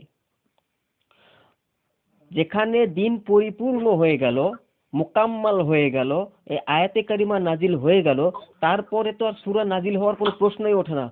তখন কিছু সংখ্যক মুনাফিকের বাচ্চারা দৌড় দিয়ে গেল সেই সময়ে আরব্য সমাজের ভিতরে যেসব ইহুদিরা ছিল, খ্রিস্টানরা ছিল, তাদের মন্দির এবং গির্জাকে ধ্বংস করবার জন্য, তাদেরকে জোর করে ইসলামে আনার জন্য।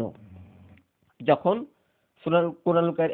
মক্কা বিজয় হয়ে গেল, ইসলামী ঝান্ডা উঠে গেল, পরিপূর্ণভাবে পতাকা উঠছে, তখন আল্লাহ পাক রব্বুল আলামিন তাদেরকে থামানোর জন্য চূড়ান্ত বিধান নাজিল করে দিল। সেটা হচ্ছে কি? কুল ইয়া আইয়ুহাল কাফিরুন লা আ'বুদুনা মা তা'বুদুন। তখন নাজিল করলো। কেন আগে কেন নাজিল হলো না? যেখানে দিন পরিপূর্ণ হয়ে গেল, মুকাম্মাল হয়ে গেল, তারপরে তো আর আয়াতে কারিমা নাজিল হওয়ার কোনো প্রশ্নই ওঠে না, কারণ মুকাম্মাল তো হয়ে গেছে। আল্লাহ পাক নিজে বলেছে আমার নিয়ামতকে পরিসমাপ্ত ঘোষণা করলাম। তারপরে কেন আবার আয়াতে কারিমা আসলো?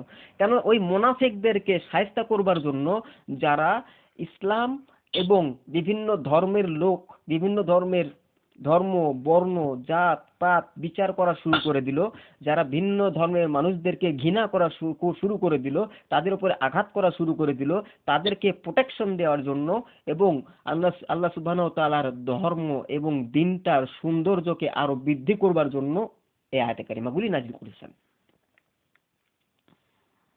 সুতরাং এসব নিয়ে বাড়াবাড়ি কারাকারি করা কখনো কোনো ইমানদারের শোভনীয় নয়। আশা করি আপনারা যারা এসব নিয়ে কালকে লম্বা সময় ধরে তর্ক করেছেন, তার মোক্ষম জবাব পেয়ে গেছেন।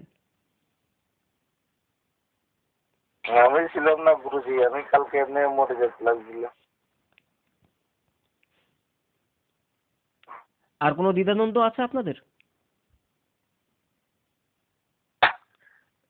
বলছি একটা, এই নকশায় যে প্রশ্নটা করছে, এটার বিষয়টা হচ্ছে যে জায়েজ ক্লিয়ার না জায়েজ, এটাও জানার জন্য যদি একটু ক্লিয়ার করতেন। কোনটা জায়েজ আর কোনটা না জায়েজ, কোন বিষয় সেটা? মানে গুরুজি এই নকশায় প্রশ্ন করছে যে হিন্দু শাস্ত্রের বা অন্যান্য ধর্মের কিছু মন্ত্র আছে, এই মন্ত্রগুলা মুসলমানদের জন্য ব্যবহার করা জায়েজ কিনা।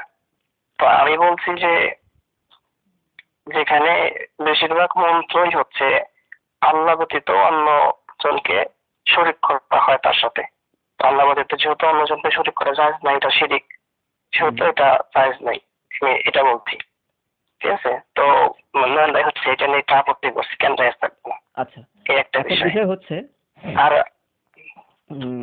যেটা আপনি বললেন, জি জি, এটার জবাব হচ্ছে রাসূলুল্লাহ সাল্লাল্লাহু আলাইহি ওয়াসাল্লামের কাছে কিছু সংখ্যক সাহাবী আসলেন। তারা বললেন, ইয়া রাসূলুল্লাহ, পূর্বের কিছু ঝাড়ফুঁক আমাদের কাছে আছে, সেগুলো আমরা ব্যবহার করতে পারবো কিনা। হুজুর বললেন সেগুলো আমার সামনে উপস্থাপন করো, যদি শিরক বা কুফর না থাকে তাহলে তোমরা অবশ্যই ব্যবহার করতে পারো। ফার্স্ট কথা। জি গুরুজি, আমি এটা বলছি যে আচ্ছা। যেটা যদি আল্লাহর সঙ্গে কাউকে শরীক করা না থাকে তাহলে আমরা ওগুলো তো জায়েজ হবে। জি, আমরা সনাতন ধর্মীয় যদি কোনো তন্ত্র মন্ত্র ব্যবহার করতে যাই, ধরেন আমি একটা সনাতন ধর্ম মন্ত্র এখন ব্যবহার করলাম, মন্ত্রটা কি? একটা মন্ত্র এখন পড়ি আমি, মন্ত্রটা দেখেন। ওম শ্রীং ক্রিং ক্রিং ক্রিং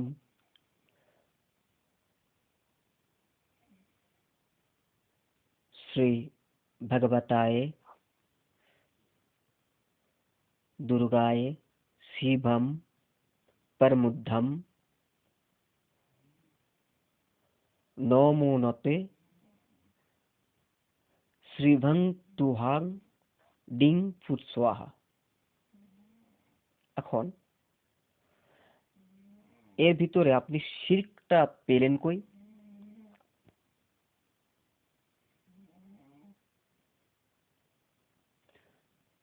যদি বলেন ওম নমঃ শিবায়, এর ভিতরে শিরকটা আসে কই? নমঃ শব্দের অর্থ হচ্ছে সম্মান, নম শব্দের অর্থ নত হওয়া না। নমঃ শব্দের অর্থ হচ্ছে সম্মান প্রদর্শন করা। কেউ যদি বলে সম্মান প্রদর্শন করলাম শিবায়া, হে শিব তোমার উপরে, এখন এখানে বিষয় দাঁড়াবে সে কি হিসাবে সম্মান প্রদর্শন করলো। যদি সে বলে ঈশ্বর হিসাবে তাহলে শিরক হবে, যদি বলে সাধক হিসাবে তাহলে সমস্যা নেই।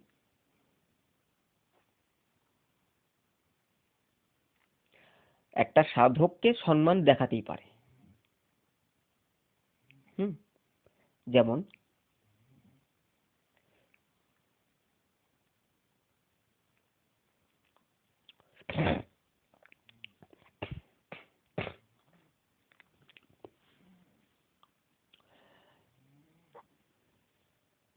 ইহুদিদের মৃত লাশ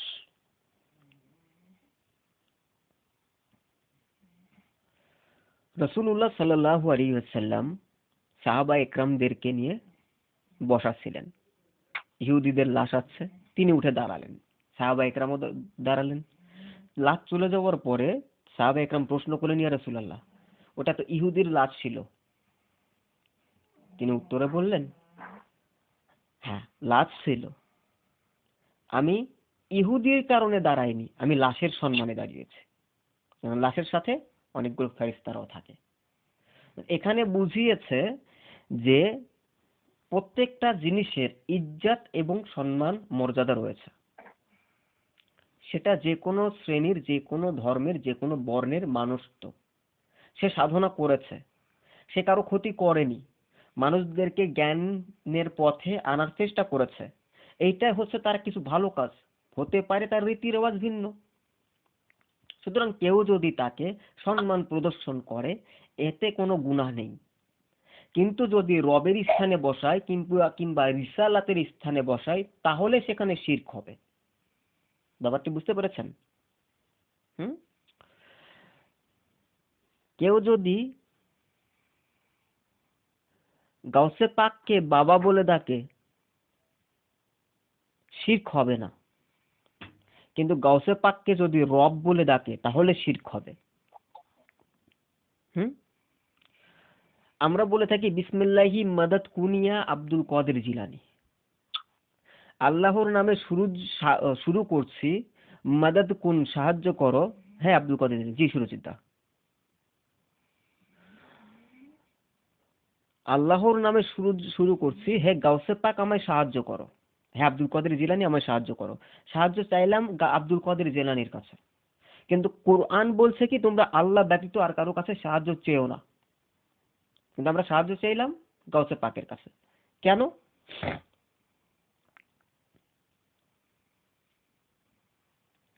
কেন? তার কারণ হচ্ছে আল্লাহ হচ্ছেন প্রদানকারী, রাসূল হচ্ছে বন্টনকারী। রাসূলের পরিবর্তে রাসূলের যারা ওয়ারিস তারাও হচ্ছে বন্টনকারী। ইন্না রাহমাতাল্লাহি করিবুম মিনাল মুহসিনিন, নিশ্চয়ই মুমিনদের নিকটে, মুহসিন বান্দাদের নিকটে আল্লাহর রহমত নাজিল হয়। সুতরাং তাদেরকে সম্মান প্রদর্শন করা, তাদের ওসিলা দিয়ে আল্লাহর কাছ থেকে চাওয়া, এটা শিরকের অন্তর্ভুক্ত নয়। এটা কি? মুস্তাহাব, মুস্তাহাসান, সুন্দর, ভালো কাজ। কেউ আদৌ পর্যন্ত দলিল দিতে পারবে না যে ভগবান শিব, শ্রী শ্রী রামচন্দ্র, আরো বিভিন্ন যারা ছিল তারা কেউ পথভ্রষ্ট গুমরাহ ছিল। বরঞ্চ আপনি দেখেন, আদি পুরাণ খুলে দেখেন, ভগবান শিবের মন্তব্য দেখেন, কলিযুগের শ্রীকৃষ্ণটা দেখেন, ভগবদ্গীতা 3 নম্বর অনুচ্ছেদ খুলে দেখেন, প্রত্যেকটা জায়গায় তারা রাসূলুল্লাহ সাল্লাল্লাহু আলাইহি সাল্লামের কথাই বলেছেন, ইসলামের কথা বলেছেন। সে ধর্মকে মেনে নিও যে ধর্মে গরুর গোশত খাওয়া জায়েজ, এ কথা বলেছেন। যদি তারা ভ্রান্ত পথে থাকতো তাহলে আপনার ধর্মের, আপনার নবীর প্রশংসা করতো না। অন্তত সেদিক থেকে তাদের নামের একটা ইজ্জত থাকে যে আপনার ধর্মের, আপনার নবীর প্রশংসা তারা গেয়ে গেছে। ওম ধর্ষাম মধ্যে নমনাদম ফায়নাম লাইলাম ইল্লাং মুহাম্মাদুর রাসূলুল্লাহ, এটা আমার কথা না, ভগবদ্গীতা 3 নম্বর অনুচ্ছেদে শ্রীকৃষ্ণ অর্জুনকে বলেছেন।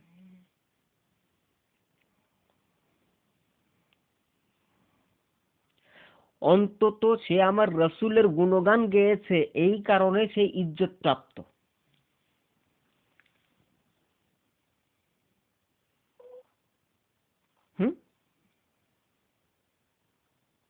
বুঝতে পারছেন বিষয়টি? জি জি, আপনি যেভাবে বলছেন একটা সুন্দর করে আমি বোঝাতে পারি নাই, তবে আপনার এই কথাগুলো আমি বলছি যে আল্লাহর ব্যতীত অন্য কারোর কাছে আল্লাহর মানে জায়গায় বসায় চাওয়াটা হচ্ছে শিরিক। আর তুমি আমাকে নামে বলছিল যে হচ্ছে তো যে ওলি আল্লাহর কাছে চাও, হোসেন হাসান হোসেনদের নাম দিলাদের দোহাই দিয়া চাও, মানে এটা তো জায়েজ। কারণ আল্লাহ বলছে যে ওলি আউলিয়াদের নাম দিলে তাদের মাধ্যমে চাওয়া, এটা আল্লাহ বলছে, সেটা চাইতেই পারি। মানে এটা নিয়ে অনেক কথাবার্তা হয়েছে। আরেকটা বিষয় হলো যে ওই যে মানিক ভাই যে আছে না, ওই মানিক ভাইয়ের যে একটা ভাই কালকে জয়েন হয়েছে নতুন, তো সেই হচ্ছে আমার মানে বুঝলেনি তো, কথায় উঠলে কথা দিয়ে কথায় কই যায় না যায়। তো সেই হচ্ছে বলছে যে কবরের ভিতরে যে মানুষকে দাফন করা হয়, দাফন করার পরে যে হচ্ছে আবার পুনরায় তাকে জীবিত করা হয়, এরপরে প্রশ্ন করা হয় মা রব্বুকুম দিনুকা, যে এই বিষয়টা সে মানতে রাজি না, সে নারাজ। সে বলতেছে যে কবরের মধ্যে এসে আবার জীবিত করে, এটা আমি বিশ্বাস করি না, সে এটা বলছে। আমি বলছি এটা ভাই আসলেই হয়, এটা বাস্তব বিশ্বাস করতে হবে। সে বলছে কোরআনের কোথাও নাই এটা। বললাম কোরআনে এটা মানতে, এটা থাকবে, এটা কোনো বিষয় না, হাদিসে তো আছে। আপনি কোরআন থেকে আমাকে দলিল দিবেন না, এটা আমি বিশ্বাস করি না। এটা নিয়ে অনেক কুরআনুল কারীমে যে পুনরায় জীবিত করা হয়, এই কথাটি কুরআনুল কারীমে উনি খুঁজে পাচ্ছে না, তো ওনাকে আজকে ডাকেন, আমি একটু কোরআন থেকে দলিল দিয়ে দিচ্ছি ওনাকে। কোন সমস্যা নেই। কোরআন থেকে দলিল চাই, কোরআনে এমন কোন জিনিস নাই শুকনো এবং ভিজা, এমন কোন জিনিস নাই যা কোরআনে নেই। হ্যাঁ, আমরা পাচ্ছি না, এটা আমাদের দুর্বলতা, তবে আছে, কোরআনে অবশ্যই আছে। যদি উনি কোরআন থেকে খুঁজে না পায় তাহলে আমার সাথে দেখা করতে বলেন, আমি সমস্যা নেই, ডকুমেন্টসটি সুন্দরভাবে ওনার সামনে দিয়ে দিচ্ছি। কোরআনের কোন কোন আয়াতে রয়েছে প্রশ্ন করা হয় না, কে বলেছেন? আল্লাহ নিজেই বলেছেন কোরআন পাকের ভিতরে যে যারা আল্লাহর রাস্তায় জীবন দিয়েছে, কোরআনুল কারীমের 2 জায়গায় বলা হয়েছে একই কথা, কিন্তু শব্দের চেঞ্জ রয়েছে। বাল আহইয়া ওয়ালাকিন লা তাশউরুন। হ্যাঁ, আরেক জায়গায় কি বলেছেন? রাহিয়া ওয়ালাকিল্লা তাআলা। আল্লাহ পাক রব্বুল আলামিন গুরুজি ওয়ালা কোন বিষয়টা তাহসাবান্নাল্লাহ বলেছেন না আল্লাহ? হ্যাঁ, আলা তাহসাবান্নাল্লাহ কুতিলু ফি সাবিলিল্লাহি আমওয়াত। এটা আমার বাপে বানাই নাই।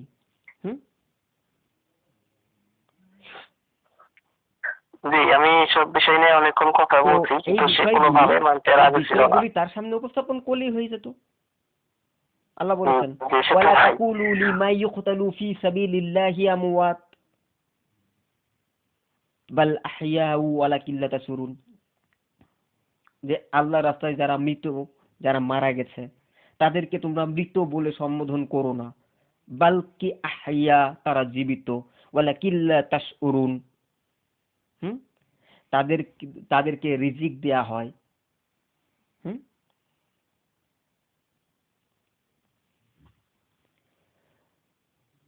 তো গুরুজি হচ্ছে বিষয়টা, তো যদি এরপরে তথ্যই আমি না মানে থাকে তাহলে খাওয়া কই থেকে থাকলো, তাই না? জি গুরুজি, আমি উপস্থিত যতটুকু জ্ঞান আমার তখন ছিল মাথায়, এমনিতে মাথায় প্রচন্ড ব্যথা করছিল, তারপরে যতটুকু মাথায় জ্ঞান ছিল ততটুকু মধ্যে বলছি। আর আমি বলছি যে না ভাই, আপনি হাদিস মানেন, হাদিসের মধ্যে রাসূলুল্লাহ সাল্লাল্লাহু আলাইহি ওয়াসাল্লাম বলছে, আর আল্লাহ তাআলা তো বলছে যে মা তাকে রাসূল, আর নবী যা বলে এটা মানো, এটাই মানে এটা আপনি মানেন, হাদিস মানেন। তো সে বলছে আমি হাদিস মানি না। কেন হাদিস মানেন না? তো সে বলতেছে যে হাদিস আসছে কবে? হাদিস আসছে নবী মারা যাওয়ার 350 বছর পর। তো এটা মানুষের দলিলটা কুটে দিছে লেখা কে ওনাকে? বানানো। মানুষ মারা যাওয়ার 350 জি। বছর পর যে হাদিস আছে, এই না। দলিলটা দিছে কে ওনাকে? ওনাকে তো পাল্টা প্রশ্ন করতে পারত। জানি না। ঠিক জি আছে, জি জানি না আমি। কারণ রাসূলুল্লাহ সাল্লাল্লাহু আলাইহি ওয়াসাল্লাম তো মারা যাওয়া পরে থাকলো, ওটা তো আমি মানি না যে হুজুর মারা গেছে। এটা ফার্স্ট কথা, তিনি পর্দা নিয়েছেন। সেকেন্ড কথা হচ্ছে, তিনি মারা যাওয়ার 300 বছর পর, ওনাদের ভাষ্য অনুযায়ী যদি মারা যাওয়ার 300 বছর পরে এসে থাকে হাদিসে মোবারকা, তাহলে সেটা কে নিয়ে আসছে? ইমামে আজম আবু হানিফা রহমতুল্লাহি আলাই, তিনি কি 350 বছর পর? প্রথম প্রশ্ন। বিখ্যাত তাবেঈ ইমাম হাসান আল বসরি, তিনি কি 350 বছর পর? হ্যাঁ। দ্বিতীয় প্রশ্ন। তৃতীয় প্রশ্ন, যিনি তাফসির লিখেছেন রউসুল মুফাসসিরিন আব্দুল্লাহ ইবনে আব্বাস রাদিয়াল্লাহু তাআলা আনহুর নামে, হ্যাঁ, রাসূল তাফসির ইবনে আব্বাস, ওটা কি রাসূলুল্লাহ সাল্লাল্লাহু আলাইহি ওয়াসাল্লামের 350 বছর পর? এরপরে আবু হুরায়রা রাদিয়াল্লাহু তাআলা আনহু থেকে যতগুলো মাযহাব এসেছে, আবু হুরায়রা রাদিয়াল্লাহু তাআলা আনহুর মাযহাব অনুযায়ী এই মালিকি মাযহাব চলে আসছে। ঠিক আছে, তো ওইটা কি 350 বছর পর? এই প্রশ্নগুলোর ডকুমেন্টস আপনারা নিলেন না কেন? আর আরেকটা কথা, সেটা হচ্ছে যে আল্লাহ পাক রব্বুল আলামিন তিনি বলেছেন মাই ইয়াহসিল্লাহ ওয়া রাসূলুহু, যে আল্লাহর নাফরমানি করলো, ওয়া রাসূলুহু, রাসূলের নাফরমানি করলো, ফাকাদ দাল্লা দালালাম মুবিনা, সে পথভ্রষ্ট গুমরাহ। এই আয়াতের সার ও নির্যাস অনুযায়ী ফতোয়া এসেছে যে মাই ইয়াহসিল্লাহ ওয়া রাসূলুহু ফাকাদ দাল্লা দালালাম মুবিনা, আমিন, সে ব্যক্তির ব্যাপারে বলা হয়েছে আমিন হুয়া কাফারে কাফিরু আমিন কাফির, সে ব্যক্তি কাফের। ঠিক আছে, ওই ব্যক্তি কাফের, সে বিনা দলিলে কাফের, তার কাছ থেকে কোনো ডকুমেন্টস নেওয়ার দরকার নেই। ওই ব্যক্তিকে যোগ্যের মতো ধরতে হবে, সে যে কেউ হোক। যে তুমি ডকুমেন্টস সাবমিট করো, উইদাউট ডকুমেন্টস কোনো কথা বলা যাবে না। দুইটা বিষয় অস্বীকার করছে। একটা হলো মৃত্যুর পরে পুনরুজ্জীবিত করা, কবরে মধ্যে প্রশ্ন করে, এটা সে বিশ্বাস করে না, মানে না। একটা অস্বীকার করছে, এটা নিয়ে অনেকক্ষণ কথা কাটাকাটি হয়েছে। দ্বিতীয়ত অস্বীকার করছে হাদিস আমি বিশ্বাস করি না, হাদিস মানুষের জায়গা খুঁজে আনা 350 বছর পরে এটা লেখা, এটা বিশ্বাস করে না সে। এরপরে সে বিশ্বাস করে না হচ্ছে, আমি বলছি যে আপনি তো বুখারী শরীফ বিশ্বাস করবেন অবশ্যই। তাই না, আমি বুখারী বিশ্বাস করি, বুখারীর মধ্যে অনেক ভালো হাদিস আছে। তো বললাম বুখারীর প্রত্যেকটা হাদিস বুখারী যখন লিখছে তখন তিনি নামাজ পড়ছে এবং মুরাকাবা করছে এবং নবীর কাছ থেকে অনুমতি নিয়ে প্রত্যেকটা হাদিস লেখা হয়েছে। নবী মারা যাওয়ার পরে যার থেকে আবার হাদিস অনুমতি কেমন নিল, মানে ওরকম শুরু করছে। এরপরে আমি ইমাম আবু হানিফার কথা বলছি যে ইমাম আবু হানিফা ছিলেন তিনি তো হাদিস সংগ্রহ করেছেন, তিনি তো সাহাবীদেরকে দেখছেন। হুম তো ইমাম আবু হানিফা যে সাহাবীদেরকে দেখছে এই কথা আবার নয়ন ভাই বিশ্বাস করে না। মানে এইসব নিয়ে হচ্ছে মানে একটা ছিল কালকে এমনিতে মাদ্রাসা ব্যাপার করছিল। আচ্ছা, এবার আমি একটু বলি। হ্যাঁ, হ্যালো, আচ্ছা, হ্যালো, দাদা মনে হয় কিছু বলবে। হ্যাঁ, শোনা যায় আমার কথা? হ্যাঁ হ্যাঁ শোনা যাচ্ছে দাদা। বলছি এখন বাজে 11:42, ঠিক আছে, ইন্ডিয়ান টাইম। হুম ইন্ডিয়ান টাইম 12টা থেকে অবস্থা শুরু হচ্ছে, মৌনী অবস্থা, ঠিক আছে। হুম আমি বার হয়ে গেলাম, তোমরা কথা বলো, তোমরা অসুবিধা নেই। ঠিক আছে আমার একটু রেডি করতে হবে, ওকে ওকে টাইমে বসে যাবো। ঠিক আছে দাদা, ভালো থাকবেন, নমস্কার। বার হয়ে গেলাম, ওকে।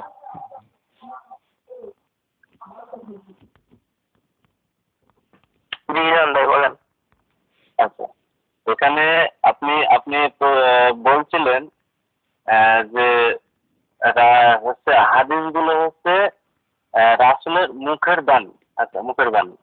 তো আপনি বলছিলেন যে হচ্ছে রাসূল পাক সাল্লাল্লাহু আলাইহি ওয়াসাল্লাম বলছে।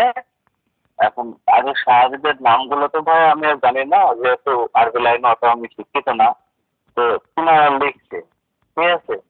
তো ওখানে উনি বলছে যে তিনারা কিভাবে লিখলো। আচ্ছা, তিনারা যখন লিখলো তাহলে ওখানে এই, তো সকলে শোনেন। উপস্থিত ছিল। নয় নজর, ওই কথা বলতে গেলে অনেক কথাই চলে যাবে, অত বেশি দরকার নেই। এক কথায় উত্তর শেষ, উত্তর দিয়ে নেন, উত্তর দিয়ে দিবেন সবাইকে, ঠিক আছে, জেনে নেন। ওই কথা বলতে গেলে অনেক কথাই চলে আসবে। রাসূলুল্লাহ সাল্লাল্লাহু আলাইহি ওয়াসাল্লাম, ঠিক আছে, রাসূলুল্লাহ সাল্লাল্লাহু আলাইহি ওয়াসাল্লাম তিনি যখন কথা বলতেন তখন তিনি সাহাবা একরামদের ভিতরে একজন সাহাবী যাকে ডাক দিয়ে বললেন, আলা কয়ুদুল ইলমা বিল কলম, আমি যা বলি সব লিখো। তো তিনি বললেন, ইয়া রাসূলুল্লাহ, আপনি যদি হাসতে হাসতে কোনো কথা বলেন অথবা ঠাট্টা বশত কিংবা রাগ করে কোনো কথা বলেন, সবই কি লিখবো? হুজুর বললেন, হ্যাঁ অবশ্যই। কেন? মা আকুলু ইল্লাল হক, আমি আল্লাহ ছাড়া কোনো কথা বলিনি, যা বলি আল্লাহর থেকে বলি, ঠিক আছে। তার মানে রাসূলুল্লাহ সাল্লাল্লাহু আলাইহি ওয়াসাল্লাম তিনি থাকা অবস্থায় হাদিসগুলো লেখা হয়েছে। সাহাবী আমর ইবনুল আস রাদিয়াল্লাহু তাআলা আনহু তিনিও হাদিস কোট করেছেন, আবু হুরায়রা রাদিয়াল্লাহু তাআলা আনহু তিনিও হাদিস কোট করেছেন। হ্যাঁ, লিখেছেন কাতে? কেউ চামড়ায় লিখেছেন, কেউ পাথরে লিখেছেন, কেউ দেয়ালের গায়ে লিখেছেন, কিন্তু লিখেছেন।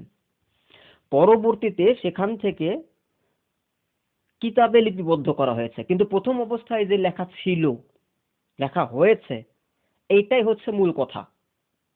আর আরেকটা কথা হচ্ছে, কোন ব্যক্তি যদি বলে আমি কোরআন মানি হাদিস মানি না, সে সরাসরি কাফের। দলিল কি? কোরআনুল কারীমের একটি আয়াতকে যদি কেউ অস্বীকার করে তাহলে সে কাফের, তাই তো? হ্যাঁ না একটু বলবেন। কোরআনুল কারীমের একটি শব্দ, একটি বর্ণকে যদি কেউ অস্বীকার করে তাহলে সে ব্যক্তি কাফের। যদি তাই হয়, আল্লাহ পাক রব্বুল আলামিন কোরআন পাকের ভিতরে বলেছেন, ওয়ামা ইয়ান্তিকু আনিল হাওয়া ইন হুয়া ইল্লা ওয়াহিয়ু ইউহা আল্লামাহু সাদীদুল কুওয়া। আমার নবী নিজের মন মস্তিষ্কের গড়ানো কোনো কথা বলেননি, তিনি যা বলেন সব তার উপরে ওয়াহিকৃত কথাই বলেন। তিনি ওহী ছাড়া কোনো কথা কখনো বলেননি, বলেন না। তিনি তার মন মানসিকতায় গড়ানো কোনো কথা বলেন না। তার মানে হাদিসে মোবারকা এটাও হচ্ছে ওহী, একটা হচ্ছে গয়রে মাকলু আর একটা হচ্ছে মাকলু, দুইটাই ওহী। কোরআনও ওহী, হাদিসও ওহী।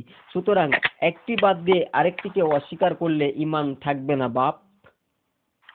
দুইটাই আল্লাহর কথা, কোরআনও আল্লাহর কথা, হাদিসও আল্লাহর কথা। বুঝতে পেরেছেন? জি গুরুজি, নয়ন ভাই হাদিস অস্বীকার করে নাই, হাদিস ঠিক আছে না, শুধু এটা মানে জি না না, উনিও অস্বীকার করে নাই। আপনি বলছেন যে হচ্ছে 350 বছর দিনের রাসূল হলো। এটা আমি বলি না, এটা সে সাহাবীগণ লিখছে। ঠিক আছে, সে বলছে। লিখছে। তো পরবর্তীতে বলছেন যে হচ্ছে কার জন্য বংশ এই হচ্ছে কোন সাহাবীর জন্য বংশধর আছে, ঠিক আছে, আর এটা 350 বছর। তো ওখানে আমি আবার প্রশ্ন করছিলাম যে সেই সাহাবী কি আছে ভাই তখন গড়ার কথা ছিল, তখন আপনি বলছেন যে 60 বছর। আচ্ছা, যদি 60 বছর হয়ে থাকে বা 80 বছর বা 100 বছর যদি হয়ে থাকে, তাহলে কিভাবে হচ্ছে সে বংশধর হয়? আচ্ছা, বংশধর হলো, সমস্যা নেই। তাহলে নবীর মুখের বাণী তারা কিভাবে শুনলো, তাই না? ভাই সমস্যা থাকতে পারে, স্বাভাবিক। জি জি জি জি, আমি হচ্ছে কালকে বলছিলাম ইমাম আবু হানিফা রাহমাতুল্লাহি আলাইহি হচ্ছে সাহাবীকে দেখছে। আপনি এটা বলছেন যে সে কিভাবে সাহাবীকে দেখছে, এটাই আর কি।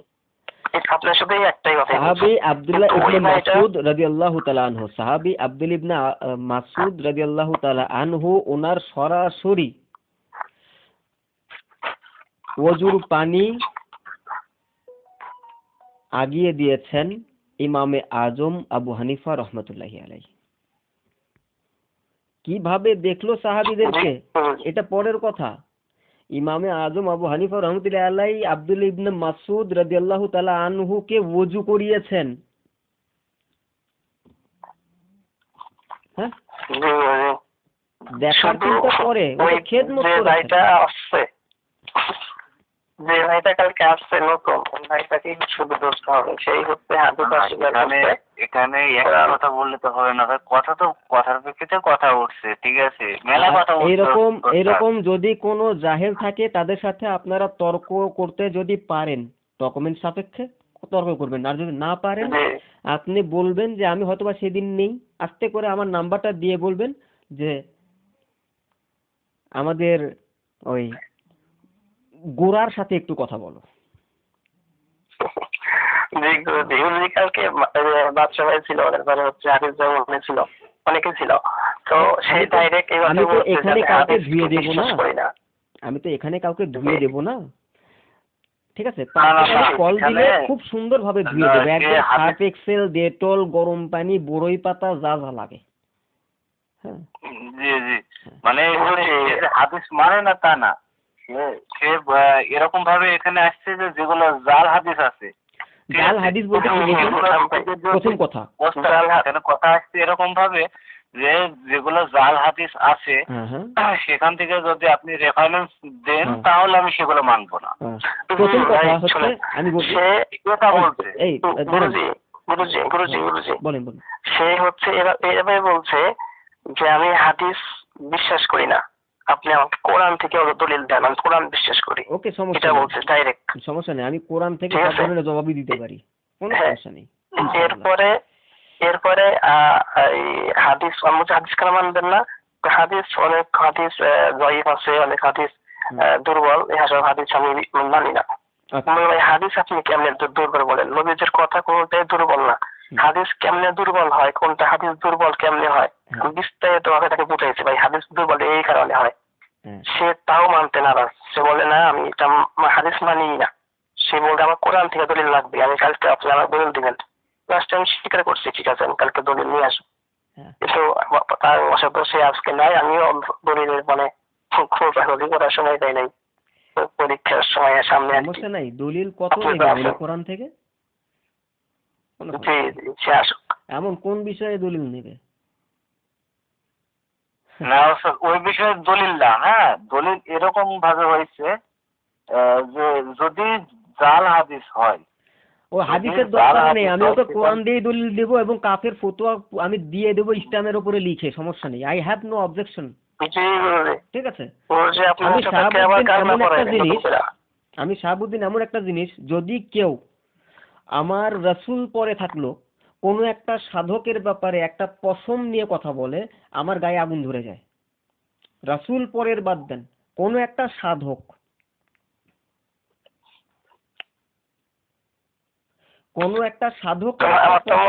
এইরকম কথা বললো, আমি শাহাবুদ্দিনের মাথা গরম হয়ে যায়, আমার পায়ের তালু থেকে চুলের আগা পর্যন্ত গরম হয়ে যায়। কোন সেক্টরের দলিল গুরুজি, নেব? কালকে ইনশাআল্লাহ আমি আমি মূর্খ হইতে পারি, কোনো মাদ্রাসায় না পড়তে পারি, কোনো মাদ্রাসায় বারান্দায় পা না দিতে পারি, কোনো আলেমের সহবতে না থাকতে পারি, কিন্তু আলেমদেরকে এক বসনায় ওখানে হাগু করানোর মতো যোগ্যতা রাখি ইনশাআল্লাহ।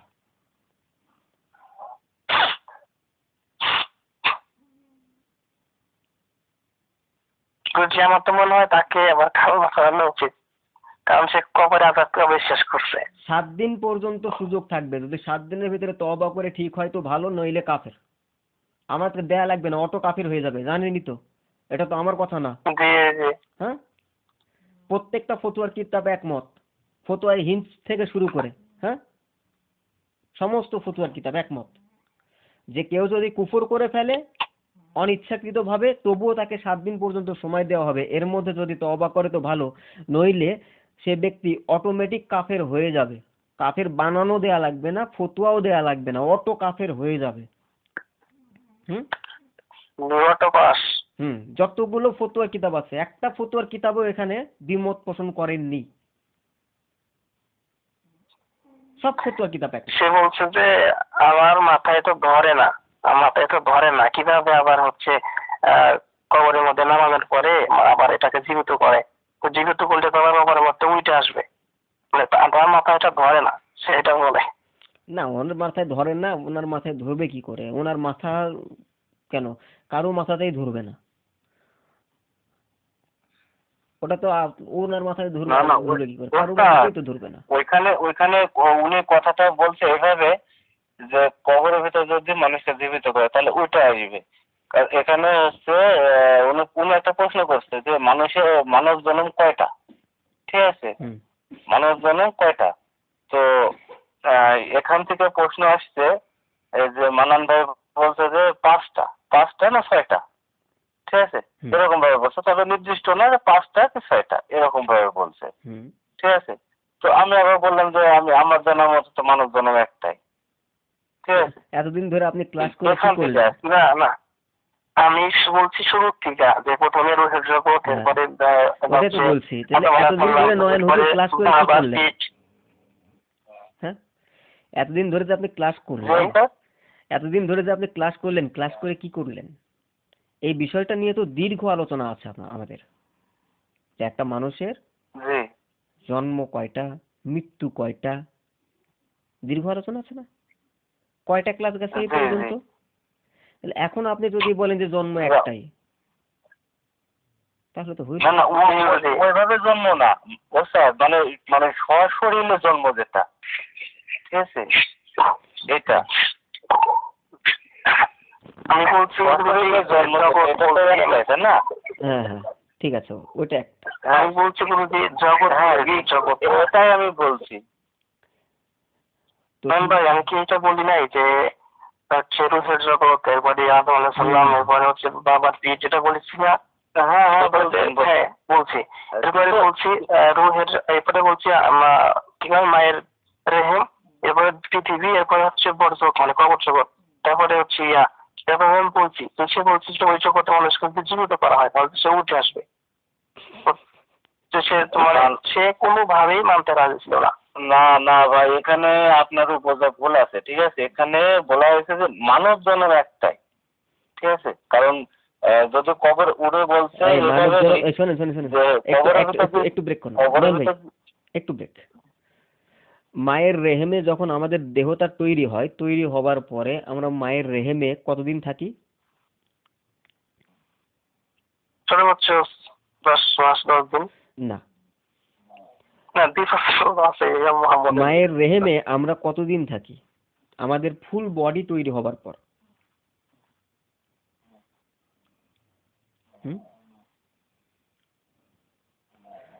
ধরেন 5 মাস লাগলো আমাদের বডি তৈরি হতে, 5 মাস লাগলো আমাদের বডি তৈরি হতে। জি 37 সপ্তাহ থেকে 38 সপ্তাহ। হ্যাঁ 37 থেকে 38 সপ্তাহ তো পুরোটা হয়েছে। আচ্ছা, তো 38 সপ্তাহ থাকলো। তো ধরেন আমাদের বডি তৈরি হতে 5 মাস গেল, 5 মাস পর থেকে বাকি 5 মাস আরো আমাদের থাকলো 5 মাস, তাহলে 4 5 20 ফুল বডি থাকলো নিয়ে। হ্যাঁ, ফুল বডি নিয়ে থাকলো 5 মাস, তাহলে ওখানে একটা মানব জন্ম কিন্তু আমাদের থাকলো ফুল বডি নিয়ে মায়ের রেহেমে। ওখান থেকে স্থান পরিবর্তন, দুনিয়ায় আসলাম, এখানে আমাদের দেহটা বড় হলো, এখানে একটা জন্ম গেল। আরেকটা করি আমরা কবরে যাব, কবরে যাওয়ার পরে কিন্তু ওখানে আর মানব দেহ থাকছে না। যদি মুমিন হয় তাদের মানব দেহ টিকবে, আর যদি মুমিন না হয় তাদের মানব দেহ গলে যাবে। কিন্তু আযাব গজব হবে, এটা হচ্ছে মানব দেহের উপরে না, এটা হবে হচ্ছে রুহের উপরে। ঠিক আছে? তার মানে মানব দেহ নিয়ে জন্ম হলো দুইটা গেল, একটা হচ্ছে মায়ের রেহেমে আর একটা হচ্ছে দুনিয়ায়। আরেকটা আছে মানব দেহ নিয়ে জন্ম, যদি আমাদেরকে হাসরের ময়দানে যখন উঠাবে তখন আমরা থাকবো আমাদের এই দেহ নিয়ে, কিন্তু পুরোটাই উলঙ্গ অবস্থা। হ্যাঁ, কিছু সংখ্যক মানুষ থাকবে এমন যাদের দেখতে হবে জন্তু জানোয়ারের চাইতেও নিকৃষ্ট, খারাপ। এইটা আলাদা কথা, বুঝতে পেরেছেন? হ্যাঁ, তার মানে মানব দেহ নিয়ে জন্ম তিনটা। কয়টা? তিনটা। এগুলো ভুল করলে চলবে না, প্রত্যেকটা পয়েন্ট সূক্ষ্ম। যদি বলেন মানব জন্ম একটা, তাহলে হাসরের ময়দান কাটা পড়ে যাবে। কেননা আল্লাহ পাক রব্বুল আলামিন এই দেহকেই প্রশ্ন করবেন, রুহুকে না।